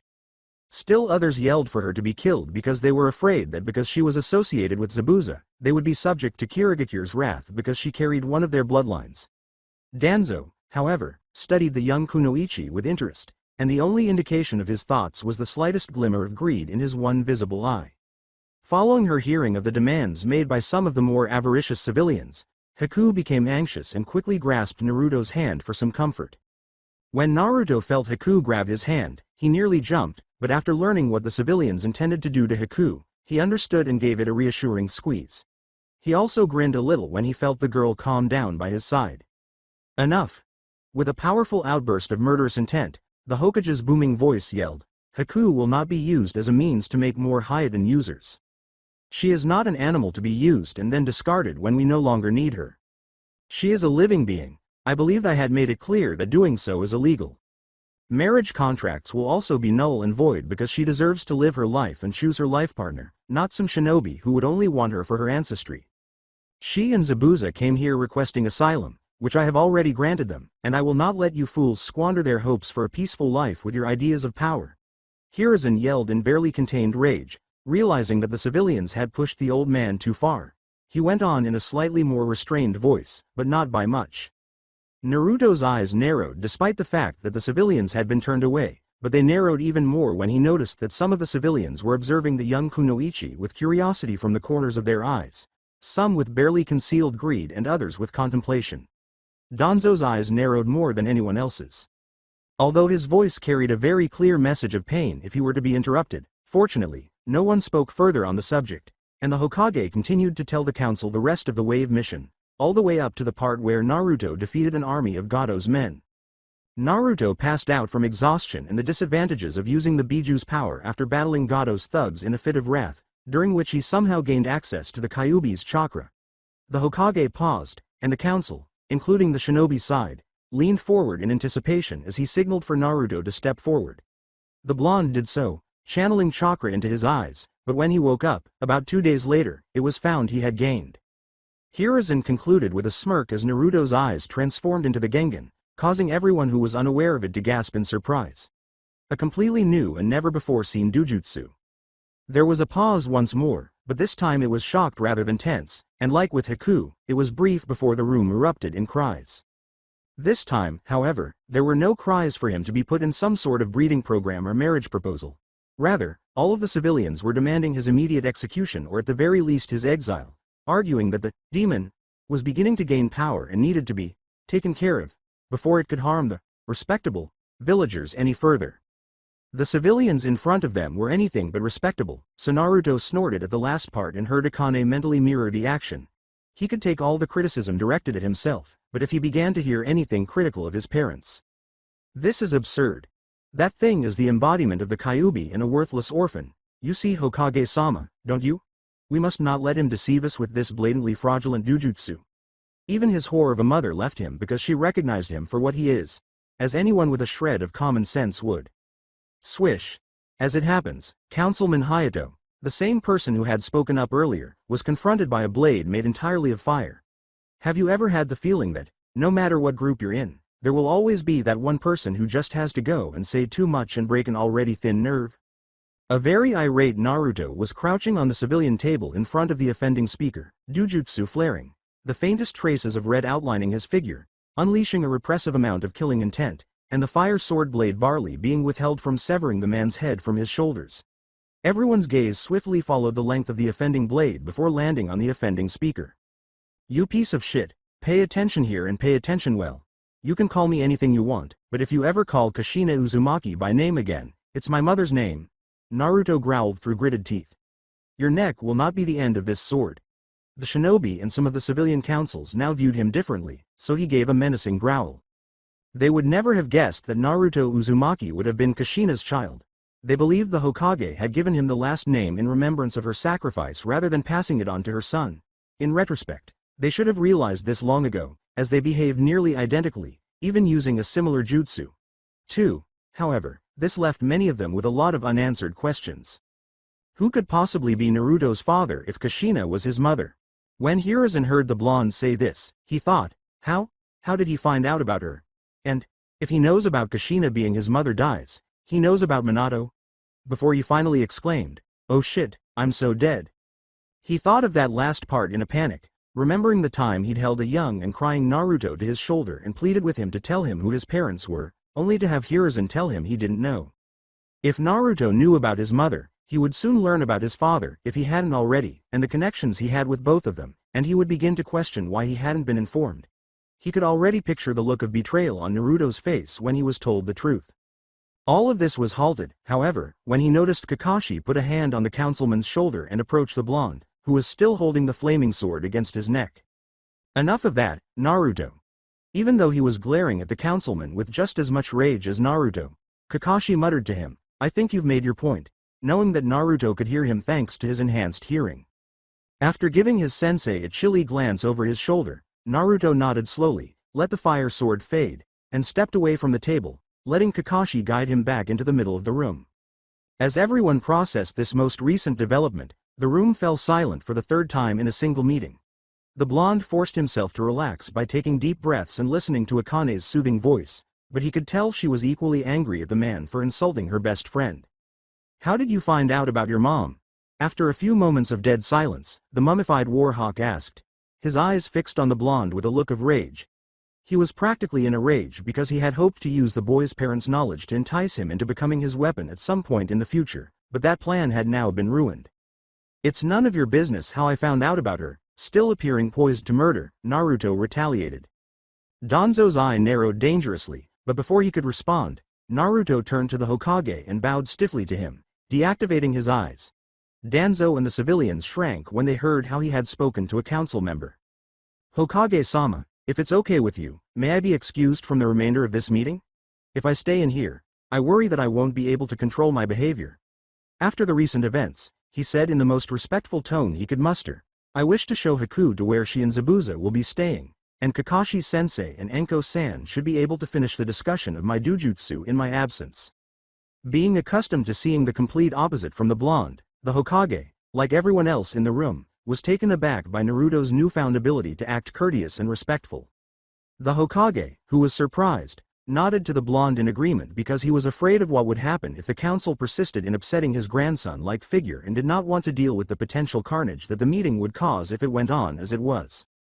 Very well, he said in an accent, but he stopped the two before they could leave the room. But I'll call you later, Naruto-kun, he said. We have some things to discuss. After giving the old fire shadow a doubtful glance, Naruto nodded and motioned for Haku to follow him out of the room. The girl nodded, gave the civilians a slight glare, and left the room behind him. Slumping into his chair, the Hokage rubbed the bridge of his nose and sighed, realizing that this day was not going as planned. He gestured for the two Jonin in the middle of the room to come forward, but he didn't say anything until they had done so. Kakashi Hatake and Anko Mitarashi, having been there when it unlocked, please explain your findings and your thoughts of the Gengan to the council, he asked for. The Jonin both sighed, and Kakashi began to describe the results. The final words, Hokage-sama, and the Honorable Council, he practically spat out as his gaze swept over the civilians. The Reality Eye, or Gengan as Naruto has aptly named it, is a dujutsu with incredible potential and nearly unsurpassed analytical abilities. Only the Sharingan can hope to match it, and even then, it's not quite up to the level of the Gengan. It was clear to Kakashi that the civilians were not willing to accept that there was an eye that could equal, let alone surpass, the Sharingan, and that the fact that Naruto was the one who possessed it only made it more satisfying to the Jonin. The revelation caused the room to fall silent once more, and he paused to observe the expressions on the faces of the civilians. It seemed to him that the heavens were finally beginning to make up for Naruto's life. How? The Hokage's question startled Kakashi out of his reverie. He turned to Anko and gestured for her to continue. Well, we didn't get that much time to test it out while we were in Wave, he said, acknowledging that Anko nodded next to him. But we were able to run a few preliminary tests, mostly to see what would happen. She took a step forward after nodding. We discovered during the tests that the Gengan has some incredible analytical abilities. Even though it lacks copying abilities like the Sharingan of the Uchiha and X-ray vision, chakra vision like the Byakugan of the Hyuga. This is because we attempted to classify Uzumaki under a number of genjutsu, the majority of which were low C ranks. We learned unexpected things about the Gengan's powers. One of the clan leaders interrupted her at this point and said, how were they surprising? The head of the Nara clan, Shikaku Nara, asked, raising his head from where it had been resting on his arms for the majority of the meeting and even raising an eyebrow. For many of the people present, it was like watching him get up early and then run around the village all day because Shikaku rarely showed interest in anything unless it was required or for the protection of the village. Kakashi resumed talking as Anko appeared somewhat stalled. What Anko-san is trying to say is that not only could Naruto identify and eliminate them, but the majority of them didn't seem to function at all. It seems as though the device instantly recognizes and nullifies his genjutsu weaknesses. It was as though we weren't even casting them half the time, he cried out in astonishment. How about attempting to use the Sharingan on him? Inochi Yamanaka inquired, wondering if it made a difference because he and everyone else knew that the Sharingan could cast genjutsu simply by making eye contact. What he did not anticipate, however, was that both Kakashi and Anko would give him a blank look. We tried that too, Yamanaka-san, with much of the same results. It seems that the Gengan is impervious to even illusions of the Sharingan. Anko replied with a dry voice. While the revelations of this day surprised all listeners, many civilians were incensed that the demon had escaped punishment for its most recent act of defiance against them. However, one man was far more than that. In fact, he was furious. Damn it. This new development has set back my plans several years. But now with this new find, I can't even get my weapon. Danzo thought furiously as he listened to the results of the tests. It seemed like every possible route he could go to get the Jinchuriki as his weapon was cut off either by Hiruzen and his Anbu guards around the boy, or with this new bloodline of his. And, while the Gengan would be a great power boon to his goal, the Jinchuriki was his main prize, but with so little options in front of him to choose from, Danzo would settle for taking the power of the Gengan. Even that though would be difficult, as Hiruzen would be watching Naruto almost constantly with these recent developments, as would Kakashi since he was the boy's sensei. So unless the boy was come over to Danzo's side willing, something he didn't expect to happen anytime soon, or if he was to have a child, Danzo's face almost twisted into a sickening grin. Almost being the key word here as his years of being a shinobi allowed him to repress it, but nevertheless, he had an idea on how to get both the Jinchuriki and the Gengan in one go, even if he had to wait for a few more years. Hiruzen mumbled, "I see," as he rubbed his chin and gazed thoughtfully at the ceiling before turning back to face the two Jonin. "Have you learned anything more about the Gengan?" "No, Hokage-sama," said Kakashi and Anko, shaking their heads. "As previously stated, we were either assisting Tazuna in finishing his bridge or pursuing the remaining members of Gado's thugs, so we didn't have much time to test the Gengan. But it seems to me that these discoveries are just the beginning and that there might be a number of other skills out there that are just waiting to be found." "3," Kakashi replied, and they both took a step back. "Very well, then," Hiruzen said, nodding. "Since that's all, I'm going to adjourn this meeting. We have one more thing to discuss."